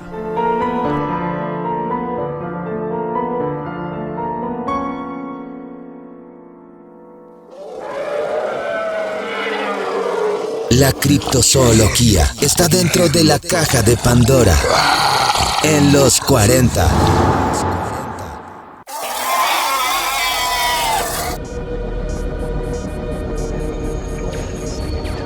Amigos de la caja de Pandora de los 40, una nueva edición de nuestro programa y obviamente invitados que llegan a esta misteriosa caja. Recuerden que de la caja de Pandora salen un montón de cosas. Salen cuestiones que tengan que ver con posesiones, con fantasmas, cuestiones que tienen que ver con ovnis. El verdadero terror es en las calles. El verdadero terror está en las guerras, en los genocidios y en las mentes desaforadas de esos asesinos. Entonces esto es lo que yo llamo el terror real, literalmente mortal. No mortal de ese terror televisivo y de cine, sino literalmente terror real. Y para eso traigo al gran Arracadas, al señor Sebastián, que es uno de los personajes que ya habíamos entrevistado en otra edición cuando esto se llamaba Insomnia, pero ahora obviamente se llama La Caja de Pandora de los 40 y bueno, obvio, hay que traerlo nuevamente porque tiene nueva información. Sebastián, ¿cómo le va? Con las muy buenas noches. Hola, encantadísimo de estar aquí una vez más. Gran entrevista la que tuvimos la vez pasada y espero que esta sea igual o mejor porque fue increíble. Sí, señor, pues Sebastián, hagamos hagamos de todas maneras para este nuevo público un pequeño intro. ¿Quién es Sebastián? ¿Cómo se le encuentra en redes sociales? Y obvio, sus proyectos de podcast y digamos que sus aliados que tanto saben de estos temas de asesinos. ¿Cómo podemos hacer esta presentación? Bueno, nada, mi nombre es Sebastián Camelo, soy escritor y podcaster. Tenemos la fortuna de contar con el podcast de True Crime más escuchado de Colombia, que se llama Serialmente. Lo encuentran en todas las plataformas, incluido YouTube también. Cada capítulo es la historia de un asesino serial alrededor del mundo. Hemos logrado más de 125 capítulos. Recién empezamos la 4ª temporada y bueno, le estamos dando a esto. Lo complementamos con contenido en redes sociales. En Instagram me encuentran como @elarracadas con _el_arracadas y también Serialmente Oficial. Con el nombre estamos en TikTok, estamos también en una cuenta secundaria en Instagram y allá tenemos contenido prácticamente diario sobre estos temas, alimentando, digamos, todo este universo que hemos construido alrededor también de mis libros. Soy escritor, he publicado 3 libros, tienen que ver con True Crime, tienen que ver con asesinos en serie y recientemente estamos trabajando para publicar el 5 de diciembre mi 4ª novela que se llama Juego, con un evento en vivo de Serialmente. Brutal. Hablemos un poco de las últimas interacciones con la gente o de cómo se están moviendo los números en redes sociales. Tenemos números de, por ejemplo, de reproducciones del podcast o de pronto algunas opiniones de gente importante en el medio que le ha dicho, uy, Sebastián, ¿se está fajando con este trabajo? Estamos trabajando para sacar un capítulo semanal. En medio de estos 4 capítulos semanales tenemos 350,000 listeners cada mes de distintas partes del mundo. Hemos llegado a más de 180 países del mundo con Serialmente, en especial Colombia, México, Argentina, la comunidad latina de Estados Unidos y países como Costa Rica y Guatemala, donde es popular el podcast también. En los contenidos diarios de redes contamos con más de 50,000 seguidores. Tenemos cerca de 53,000 seguidores en Instagram. En TikTok tenemos más de 94,000 seguidores y tratamos de traer aliados, ¿no? De traer gente que sabe de estos temas, como por ejemplo Edwin Olaya, que es un perfilador criminal con el que hemos colaborado mucho y que de hecho va a presentar mi libro. Y también hemos trabajado con Esteban Cruz, conocidísimo escritor que tiene este libro de Los monstruos en Colombia sí existen, el cual es uno de los bestsellers más importantes sobre estos temas acá en Colombia. Presentamos el libro de él en la Feria del Libro y también él,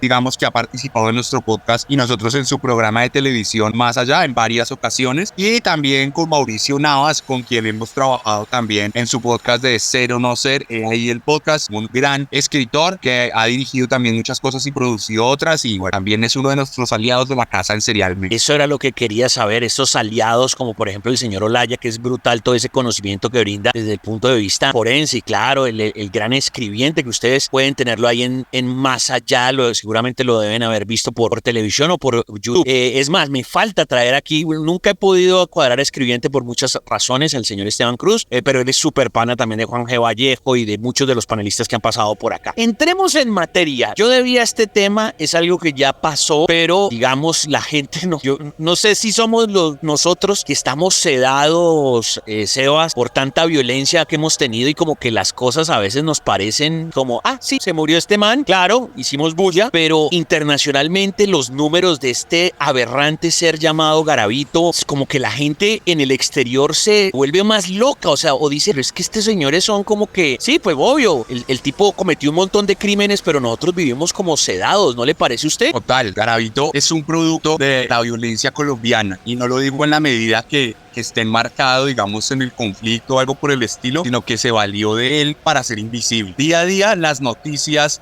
de Colombia tienen que ver con guerra, con violencia, con muerte, con asesinatos, con robos, con todo tipo de vejámenes y eso sin lugar a dudas ayudó a que Garavito pasara desapercibido durante tantos años en los que cometió sus crímenes. Entonces es normal que digamos siempre estas noticias se vean opacadas porque cuando Garavito mataba a un niño y hacía todo lo que hacía, al tiempo estábamos teniendo una toma guerrillera, una masacre paramilitar, estábamos teniendo una serie de episodios muy dolorosos que se robaban todos los reflectores y eso permitía que se incubara esa maldad y que se proliferara de la manera en que ocurrió con Garavito. Eso mismo nos pasa hoy en día, ¿no? La noticia de Garavito fue sin lugar a dudas muy importante aquel día, aquel 12 de octubre. De hecho, en mis redes sociales hice una publicación al respecto y ha sido mi publicación con más likes e interacciones en toda la historia de mi Instagram. Pero al otro día ya dejó de hablarse de Garavito porque había violencia, porque sigue habiendo violencia en el terreno, en las regiones y eso sin lugar a dudas nos da cuenta de que nos hemos habituado a esa violencia, cada vez la normalizamos más demás, cuando se habla en el exterior de lo que pasa en Colombia, nosotros lo hablamos con mucha normalidad y la gente de afuera no se lo puede creer, ¿no? Es lo que siempre pasa, así como pasó con Garavito en su momento, y yo creo que seguimos en ese círculo vicioso de la violencia, ¿no? Ahorita volvemos a hablar de él, ocasionalmente se habla de él, salió un documental recién en HBO, seguramente van a salir otros documentales y entrevistas porque sé que hay algunos periodistas que tenían guardadas unas entrevistas con él y las van a sacar a la luz ahorita, pero no deja de ser algo que pasa como desapercibido si lo miras en un gran formato de panorama nacional colombiano como el nuestro. Ok, lo último que supimos, o bueno, igual debe haber gente que esté bajo la tierra y diga, no, ni siquiera sé quién es este señor. Garavito, uno de los mayores asesinos en serie, no solo de Colombia, de la humanidad, haciendo cosas aberrantes con niños, terribles, muchos crímenes que nunca se encontraron los cadáveres, otros sí, otros alcanzaron a resolver casos, otros casos quedaron inconclusos. El tipo estaba en una prisión que se llamaba La Tramacuba, tenía cáncer y pues bueno, muere.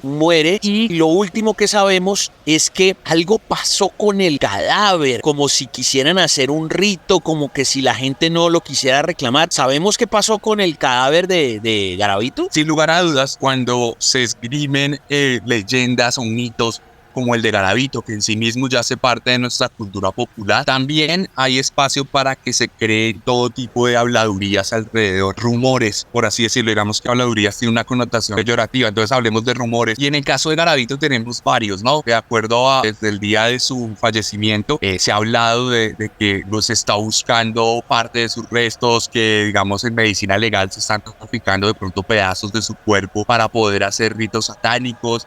Él siempre habló de haber tenido una relación con el diablo y en unos casos incluso la misma fiscalía pensaba al principio que sus crímenes habían sido cometidos por sectas satánicas. Y entonces esto da pie para que, digamos, todos estos grupos ocultos, todo este tipo de miticismo alrededor del misterio y demás, nos permite, digamos, que se empiezan a generar estos mitos, ¿no? Que de todas formas alimentan la leyenda de Garavito. Hay otro que dice que nadie lo ha reclamado. Bueno, eso es verdad, por lo menos hasta hace un par de días nadie lo había reclamado. La familia estaba, digamos, adelantando algunos trámites, pero no había nada en concreto. El cuerpo de Garavito, al momento en el que estamos hablando, sigue en una de las neveras de medicina legal, de la morgue de medicina legal. Y hay otra gente incluso que dice que la familia quiere vender el cerebro de Garavito, quiere vender esta parte importante porque dicen que se puede prestar para estudios o algo por el estilo, pero si me lo preguntas a mí, yo creo que básicamente estamos hablando de un grupo de personas que se quieren aprovechar económicamente, ¿no? Como se aprovecharon durante toda su vida de las entrevistas pagas que dio Garavito y que ese dinero fue a parar a sus arcas, a las arcas de su familia, que incluso se dice que uno de sus familiares más cercanos era su manager. Sí, yo también escuché lo del cerebro y no sé, creo que la primera persona que se me vino en la cabeza fue Nostradamus, porque también había una leyenda urbana, pues yo no sé si eso algún día se comprobó, que personas buscaban el cráneo y algunas habían muerto ahí precisamente buscando el cráneo del tipo, y otros que si se bebían alguna, pues lo que fuera, no sé, gaseosa, agua, vino, dentro de ese cráneo podían obtener su conocimiento y su visión. No sé si también conozca estas historias, Seba. Sí, total, alrededor de las figuras legendarias de nuestra sociedad, para bien o para mal, entiéndase, grandes villanos o grandes héroes, sin lugar a dudas siempre se van a generar toda esta suerte de historias, de rumores, de mitos que alimentan de alguna manera su naturaleza cultural, coyuntural, ¿no? O sea, como definen a unas sociedades de muchos aspectos, y esa oscuridad siempre nos va a resultar atractiva porque no nos es del todo conocida. Es mucho más interesante a nivel de historias, a nivel narrativo, hablar, digamos, de una serie de mitos, de leyendas que nos permiten explicar lo que de alguna u otra manera nos es inexplicable, ¿no? Porque aunque, por ejemplo, en nuestro podcast queremos explicar la maldad desde un punto de vista a veces social, a veces psicológico, a veces familiar, lo cierto es que también hay un componente ahí desconocido, ¿no? No sé, es desconocido, y eso de hecho genera las curiosidades que tienen tantas personas alrededor de estos temas. Entonces yo creo que siempre en estos temas de crimen, de asesinatos, mal o bien, vamos a tener en algún punto esta serie de construcciones ideológicas, narrativas, a las cuales mucha gente se suscribe de alguna u otra manera, ¿no? Genera estos intereses. Los mismos criminales, hemos conocido tantos casos de crímenes que están relacionados con lo esotérico, esotérico, con lo místico, las bandas, digamos, los grupos armados del Congo, los narcos satánicos en México, tantos casos que, digamos, se alimentan de esta cultura de lo oscuro y lo esotérico, que más allá de que sea real o no, independientemente de lo que creamos, sí contribuyen de alguna u otra manera al desarrollo de esos acontecimientos tan nefastos. Ya metiéndonos obviamente en todo el expertise de Sebastián y en todos estos crímenes que el tipo cometió, no sé si hay un número exacto de víctimas, pero la gente quiere saber de detalles. Obviamente hay unas cosas absolutamente macabras, de hecho por sí se están rotando en Telegram no solamente las fotos de la muerte de él, o bueno, más que la muerte del cadáver ahí en la nevera, sino pues precisamente de casos viejos de fotos que se conozcan en Telegram, en la Deep Web, en fin, en muchos lados se están rotando esta información, pero ustedes desde su conocimiento, desde ese expertise de podcaster de asesinos en serie, ¿qué podemos decir de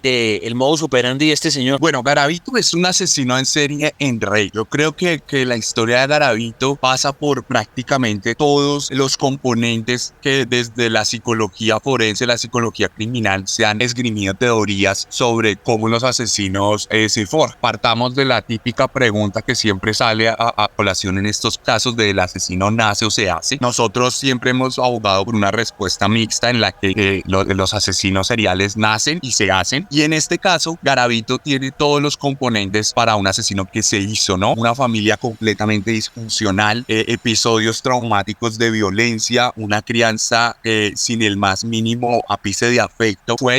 Se dice que fue incluso víctima del conflicto armado en la medida que su familia fue desplazada. Él nació por los lados del eje cafetero y terminó viviendo por el suroccidente del país. Más adelante de eso, bueno, episodios ya relacionados al abuso sexual. Él asegura que en varias ocasiones fue víctima de abuso, primero por parte de un amigo cercano de la familia y luego por parte de quien que atendía una farmacia en el pueblo y que era también compañero y amigo de su padre. Estos episodios obviamente no quiere decir que sea una regla, no estamos hablando de una ciencia exacta, sino una ciencia relacionada al estudio humano y el comportamiento, pero hay muchos casos en los que algunas víctimas sí tienen, digamos, tipo de factores relacionados con su crianza, relacionados con su estatus social, relacionados también con su desarrollo cultural y en muchas ocasiones con su desarrollo biológico, en caso de la reconocida amígdala que determina el proceso de emociones o la forma en que se conecta el lóbulo frontal que controla nuestros impulsos. Todo ese tipo de cosas crean un caldo de cultivo para generar un psicópata, y en este caso un psicópata que se decanta por el asesinato.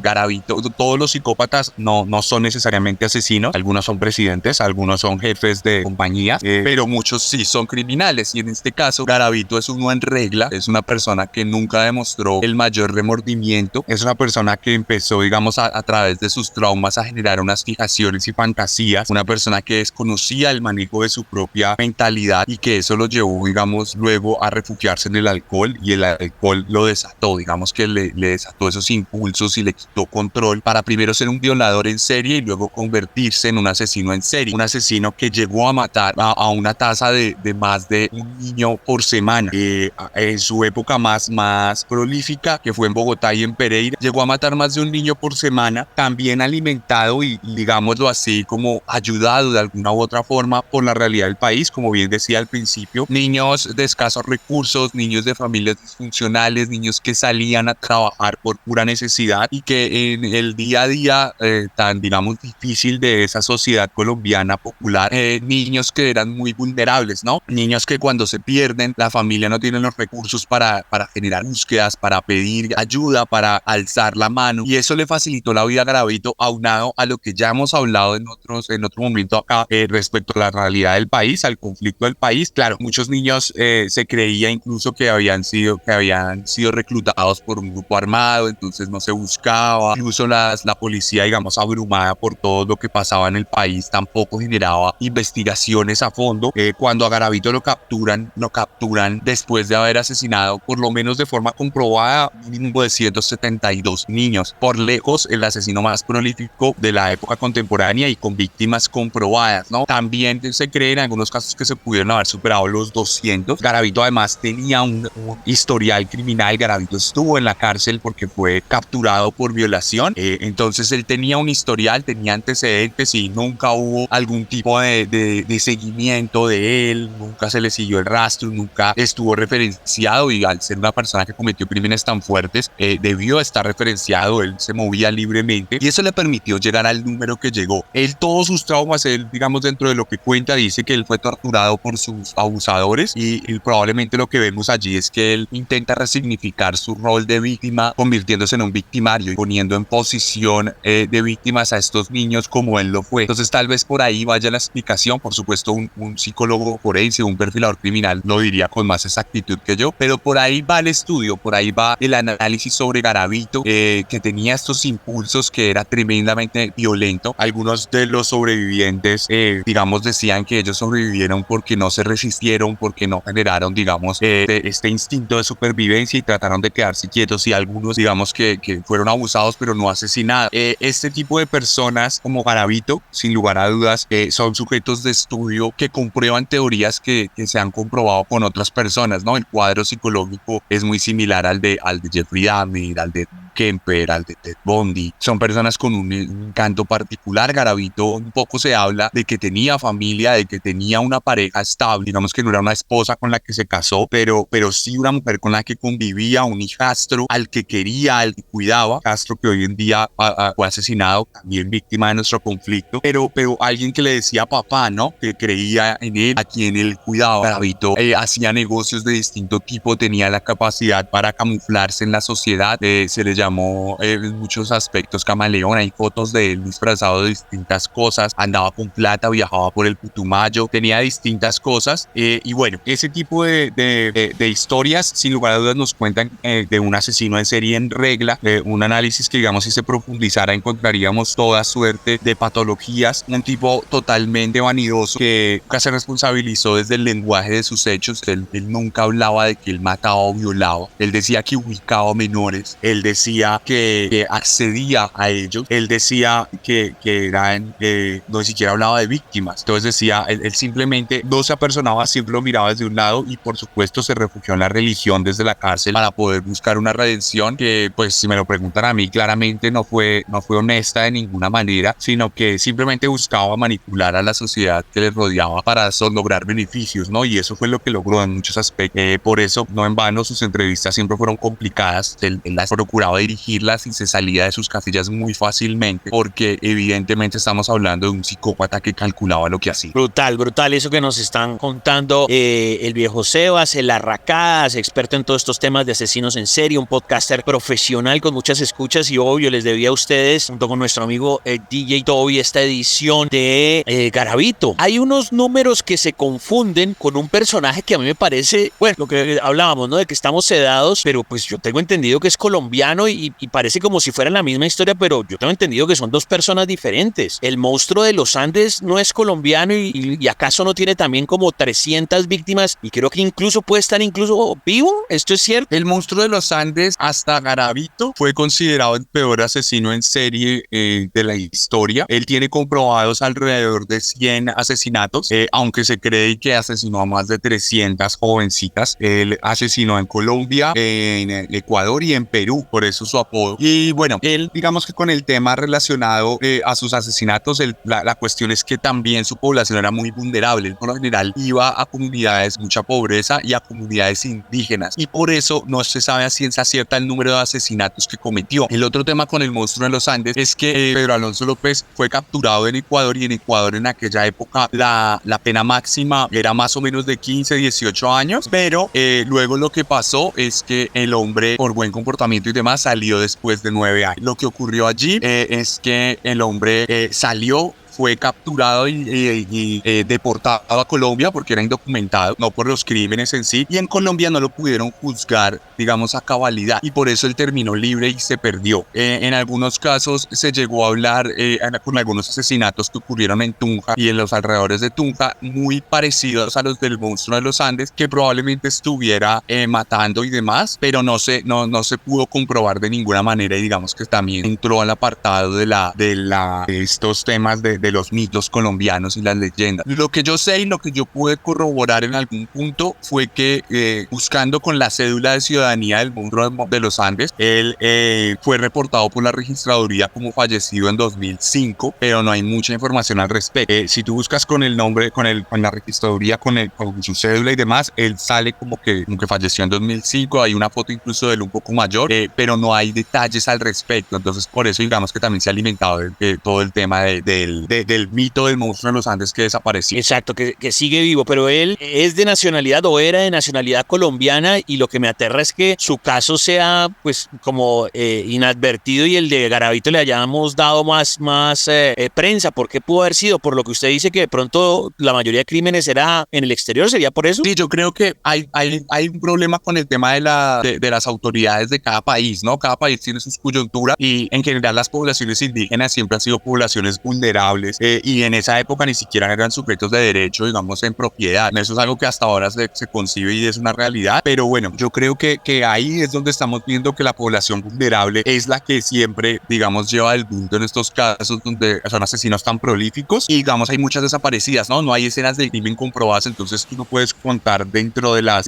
cifras oficiales de asesinatos, no puedes encontrar a los desaparecidos, no los puedes contar. Por eso el número de este personaje es tan grande, o sea, estamos hablando de 100 comprobados aproximadamente y 300 sin comprobar. Es muy grande la diferencia y esos 300 sin comprobar probablemente sean ciertos, la verdad, pero no podemos decirlo y afirmar. Ok, retomando nuevamente con este señor Garavito, Sebas comentaba un montón de cosas ya del tema de su mente, ¿no? De como medio narciso, como un personaje exacto que quiere una supuesta redención, pero es como una redención falsa, como puede tratar incluso hasta de volverse popular, puede ser un tipo que no se arrepintió. Incluso también lo de los disfraces puede ser algo también de esa personalidad loca. Yo lo veo un poco como, no sé si usted se acuerda de esta película que se llamaba Catch Me If You Can, que es Leonardo DiCaprio y Tom Hanks, aunque ahí estamos hablando de un estafador, pero es que estas historias me causan conmoción porque, bueno, ahí el tipo es que quiere ser estafador y su vida, su profesión, su empresa es ser estafador y el mejor estafador. Podría ser entonces que esta empresa es una empresa de la muerte y él quiere ser el mejor asesino de todos. Esa es realmente su intención, porque es que uno dice, nada más uno tratando de buscar trabajo, lo que sea, y pasan los años y no sé, y el tipo y la plata de dónde la sacaba, su expertise, habrá averiguado de verdad cómo se mataban mejor las personas. ¿Sería así hasta ese punto, Sebastián? Yo ya esto es una opinión personal y es algo que yo, digamos, sería mi forma de verlo. Podría haber muchas opiniones distintas, pero yo creo que no, en principio no. Yo siento que los crímenes de Garavito obedecen a sus pulsiones, a sus necesidades fisiológicas, a sus necesidades psicológicas. No considero que fuese, digamos, un asesino calculador que tenía como objetivo la fama. No lo creo así, aunque recién afirman estos periodistas que van a sacar su entrevista, dicen que él había pensado y había dicho que iba a cometer un gran último crimen a la luz de la sociedad para que todos lo vieran y lo reconocieran. Si me lo preguntas, yo diría que estaba siendo mentiroso y está dándole a los periodistas, le estaba dando a los periodistas lo que querían escuchar. Si me lo preguntas, el tipo realmente al principio era muy cuidadoso con sus crímenes y demás, y ya más adelante terminó, digamos, siendo total y absolutamente descuidado. A él lo capturan porque es descuidado, mata a la luz del día, rapta a un niño y se lo lleva a un potrero en Villavicencio, casi que al lado de unas casas y de un barrio. La gente escucha los gritos, un habitante de calle lo escucha también y es de los que ayuda a prenderlo. Y yo creería que no, yo no diría eso. Ya eso viene después, cuando él ve que hablándole, cuando él ve que es reconocido nacionalmente, cuando él ve que sale en la prensa, cuando él ve que puede vender su historia, cuando él ve que puede contarle a la gente lo que ocurre en su cabeza y con esto ganar beneficios, ahí es donde yo creo que él dice, bueno, voy a empezar a decir esto, voy a empezar a hablar de esto, pero sin lugar a dudas considero que no es más que otro de sus ejercicios manipuladores. Ok, ¿él realmente qué profesión tendría? O sea, ¿qué sabía hacer? ¿O simplemente era un todero? Porque si de todas maneras era un nómada, igual para levantarse la plata y todo, ir de pueblo en pueblo, pues tendría que ir ganando dinero, vivir de algo mientras mataba gente, ¿no? Sí, digamos que yo tengo ese vacío en ese lado de la historia, porque lo que yo entiendo y lo que yo sé es que él se dedicaba principalmente a oficios varios relacionados al campo, que él realmente a veces trabajaba en fincas, era vendedor ambulante, también, digamos, en algunos casos era estafador,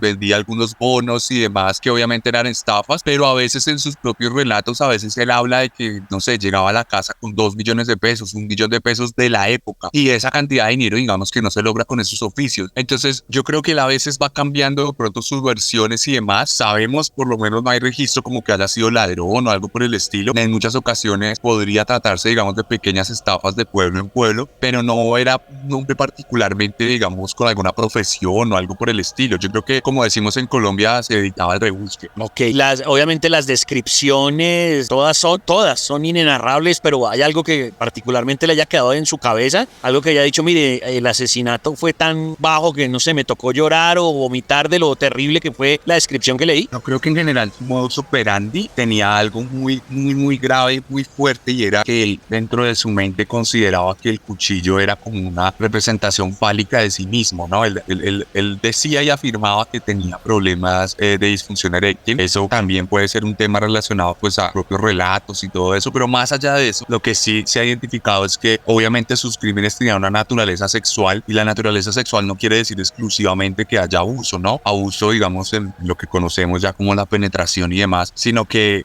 digamos, en su cabeza funciona de manera sexual la forma en que mata. Y él a muchas de sus víctimas, a la gran mayoría de sus víctimas, las picaba constantemente con el cuchillo. Hay víctimas a las que se las han encontrado en sus muslos y en su espalda más de 200 heridas de navaja, y hay fotos de eso. Entonces digamos que eso sí me dio muy duro en el momento que lo vi. Pensar en eso multiplicado por más de 150 veces, todas menores de edad, es sin duda alguna uno de los peores monstruos que han existido en la sociedad. Sí, no hay otra palabra. Y bueno, se termina el tiempo, pero yo creo que vamos a tener muchas más charlas con el Arracadas, un experto en este tipo de temas de asesinos, en estos temas de lo que yo digo, el terror real, porque es que esto no es ficción, no fue un personaje que salió en una película, sino existió y mató gente real y niños, además, terrible. ¿Algún mensaje final, querido Sebastián, para que le contemos a toda la gente de la Caja de Pandora de los 40, que puede participar con el numeral La Caja de Pandora de los 40, para que digan qué opinan de esta entrevista que hemos tenido? Entonces, no sé, un mensaje final, y obvio, déjenos sus redes sociales para que lo busquen, Sebas. Nada, yo en mi podcast siempre le digo a la gente que debe recordar que siempre podemos ser peores, y yo creo que bueno, eso se ha convertido en una frase, digamos, en el eslogan de nuestro podcast, y la gente lo usa mucho, pero eso no es una frase vacía, ¿no? Eso no es una frase que simplemente vaya por ir o por adornar el podcast, es porque es la realidad. Y en un país como el nuestro siempre hemos habituado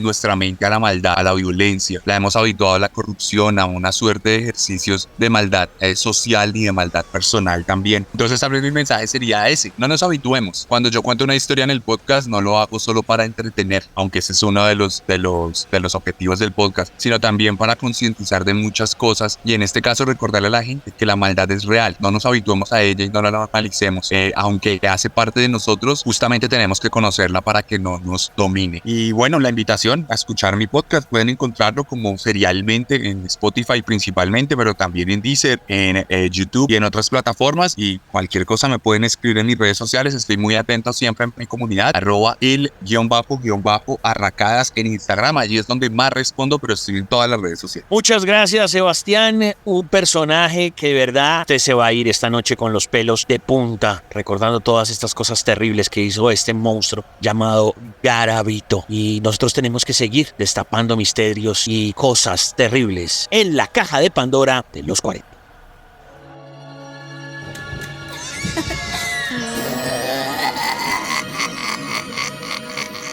Los maestros de ceremonias de lo oculto y lo paranormal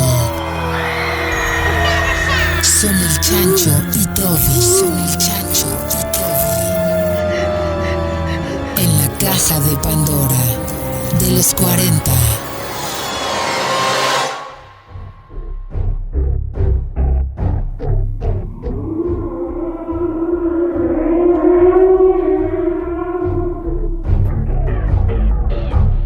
Queridos amigos de la Caja de Pandora de los 40, antes de ir acabando el espacio, porque ya venimos con una historia de terror, hay que agradecer a todos los que participaron del Streaming Live. Hay alguien que de pronto en este momento dice, ¿qué es Streaming Live?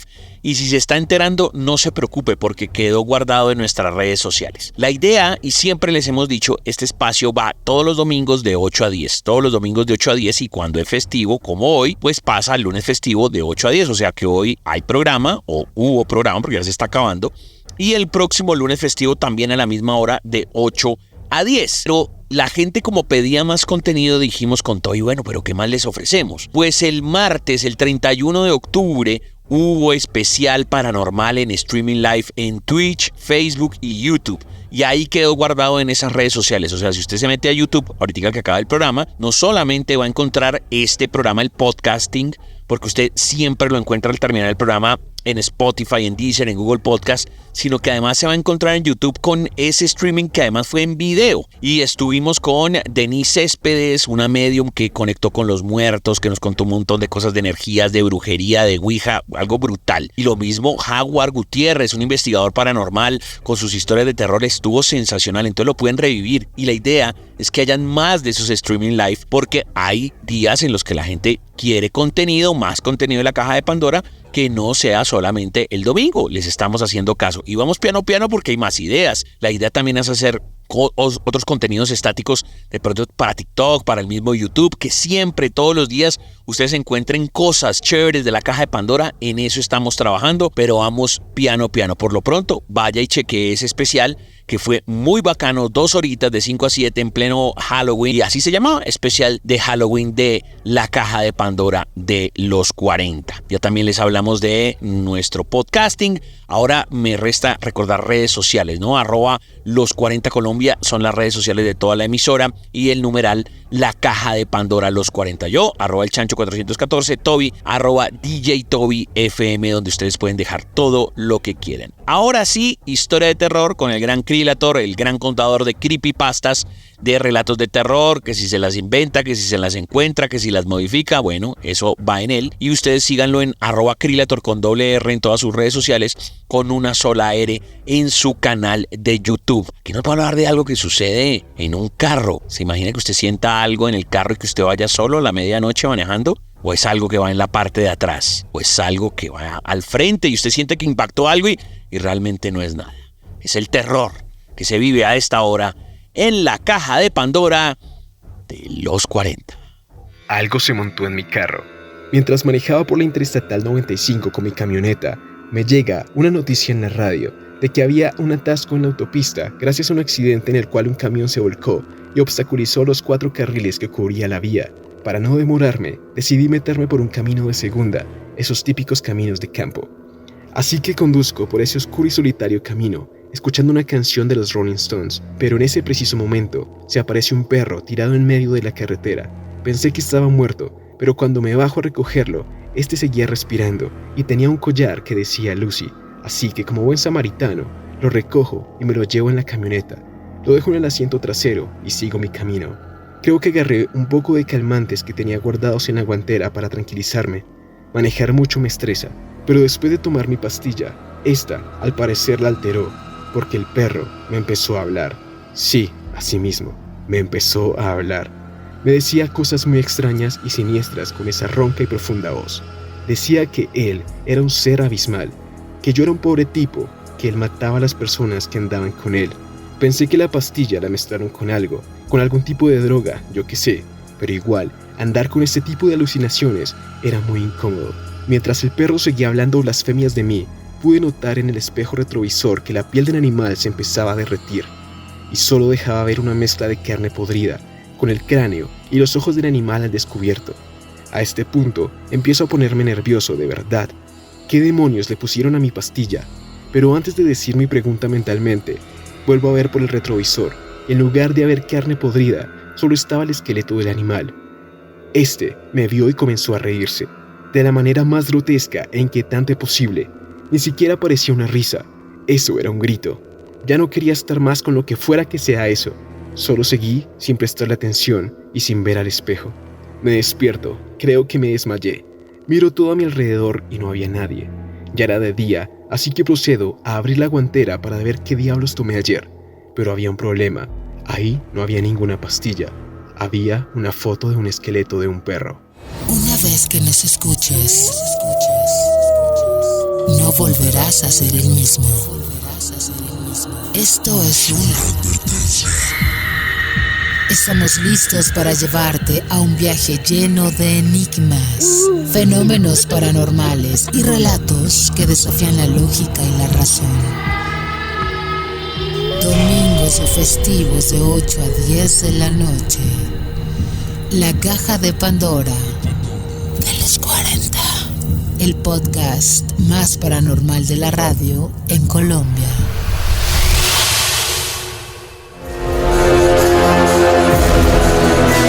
Ha llegado a su final una Caja de Pandora más, la Caja de Pandora de los 40. De allí salen un montón de males, de cosas terribles, de historias, de creepypastas, de leyendas urbanas. Todo lo oculto y todo lo paranormal sucede allí. Y usted puede participar con el numeral La Caja de Pandora los 40. Ahí precisamente van a parar todas las noticias y las cosas que no son radiables. Querido Toby, redes sociales, ya que nos estamos despidiendo, ¿cuáles son? Muy fácil, @los 40 Colombia, @DJ Toby FM y @el Chacho 414. ¿Está bien así? Sí, señor, esas son nuestras redes sociales, pero tenemos que terminar con contenido. Y para terminar con contenido, vamos a ir con algunos videitos. ¿Qué encontró? Hay un video de pronto relacionado con niños. Oiga, los videos de niños son aterradores, Toby. Pues aparte de ser de una joven, hay también que contar que está involucrado un perrito, porque una joven aseguró que su perrito muerto apareció para darle el último adiós. Una joven a través de las redes sociales publicó un video que asegura que tuvo una experiencia paranormal donde su mascota murió y supuestamente la esperó para darle el último adiós. Dice lo siguiente: mi gordito precioso, ¿por qué no me esperaste un poquito más? Mami está destrozada por tu partida, tu hermana está muy triste sin ti, apenas son horas, pero se siente tu gran ausencia, comentó la mujer en el clip, que ya supera los 10 millones de reproducciones en la plataforma. Ella se llama María Carmen, ella es residente de Arequipa en Perú y que acudió a las cámaras de seguridad para verificar qué fue lo que sintió, que según se aprecia llegó pues a la casa ella en moto, ¿cierto? Y una figura borrosa se le acercó. Ella llega como a la casa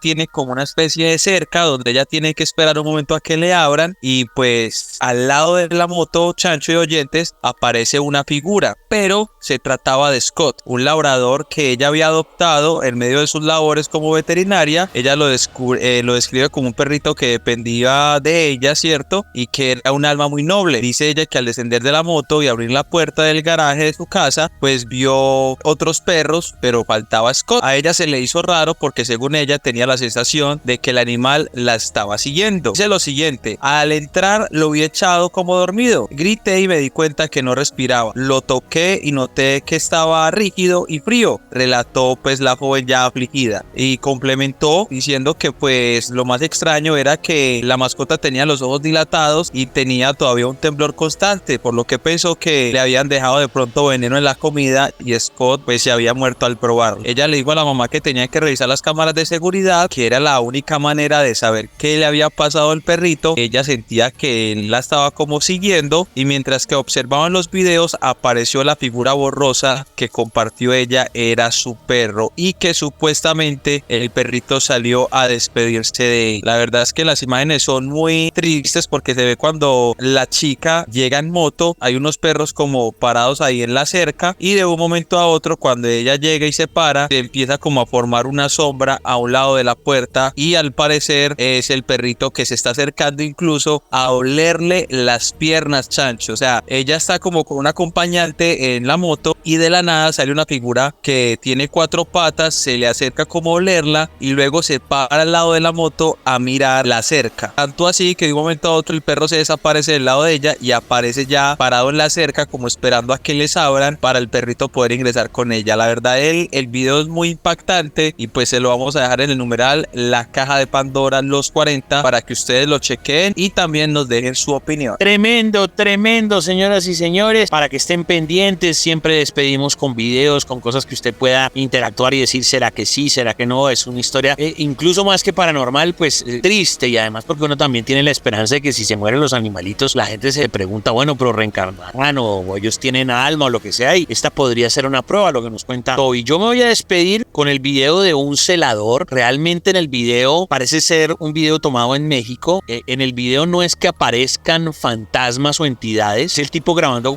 con el celular una vez la tienda ya pues no está funcionando. Es una tienda normal, común y corriente, como dentro de un centro comercial. Hay muchos maniquís, hay digamos unos estantes ahí como con dinero, como con joyas, pura tienda de centro comercial. Pero la cuestión es que el tipo empieza a grabar y se prenden, se apagan luces y un momento un sector se pone absolutamente oscuro y es como si estuvieran gritando, como si estuvieran moviendo unas grandes cantidades de cosas, como si estuvieran corriendo un armario gigante. Realmente es un video espeluznante. Estoy diciendo que evidentemente no es que aparezca un fantasma ahí de frente en la cámara, y eso es lo que para mí es aún mucho más aterrador, porque no es el típico video, digamos, clásico o tradicional. Ay, va a aparecer el fantasma y va a haber un grito. No, luces y que se prenden y se apagan, o simplemente esos ruidos al fondo, como de algo que lo estuviera uno vigilando, como de algo que se estuviera uno acercando, y uno dice, aquí hay una presencia, aquí hay una entidad, estos son fantasmas, estoy solo, yo soy el celador y soy el único que estoy acá, a menos de que pues sea un comando de ladrones que me vienen a robar y pues esto está sucediendo dentro y no hacia afuera. No es como si hubiera algo que se quiere meter dentro de la tienda que él está cuidando, sino ya está adentro. Entonces pues esto lo hace aún mucho más espeluznante, y todo esto lo vamos a mirar ya mismo en la caja de Pandora Los 40. Pues tremendo el programa de hoy, ¿no, Toby? ¿Cómo le pareció todo?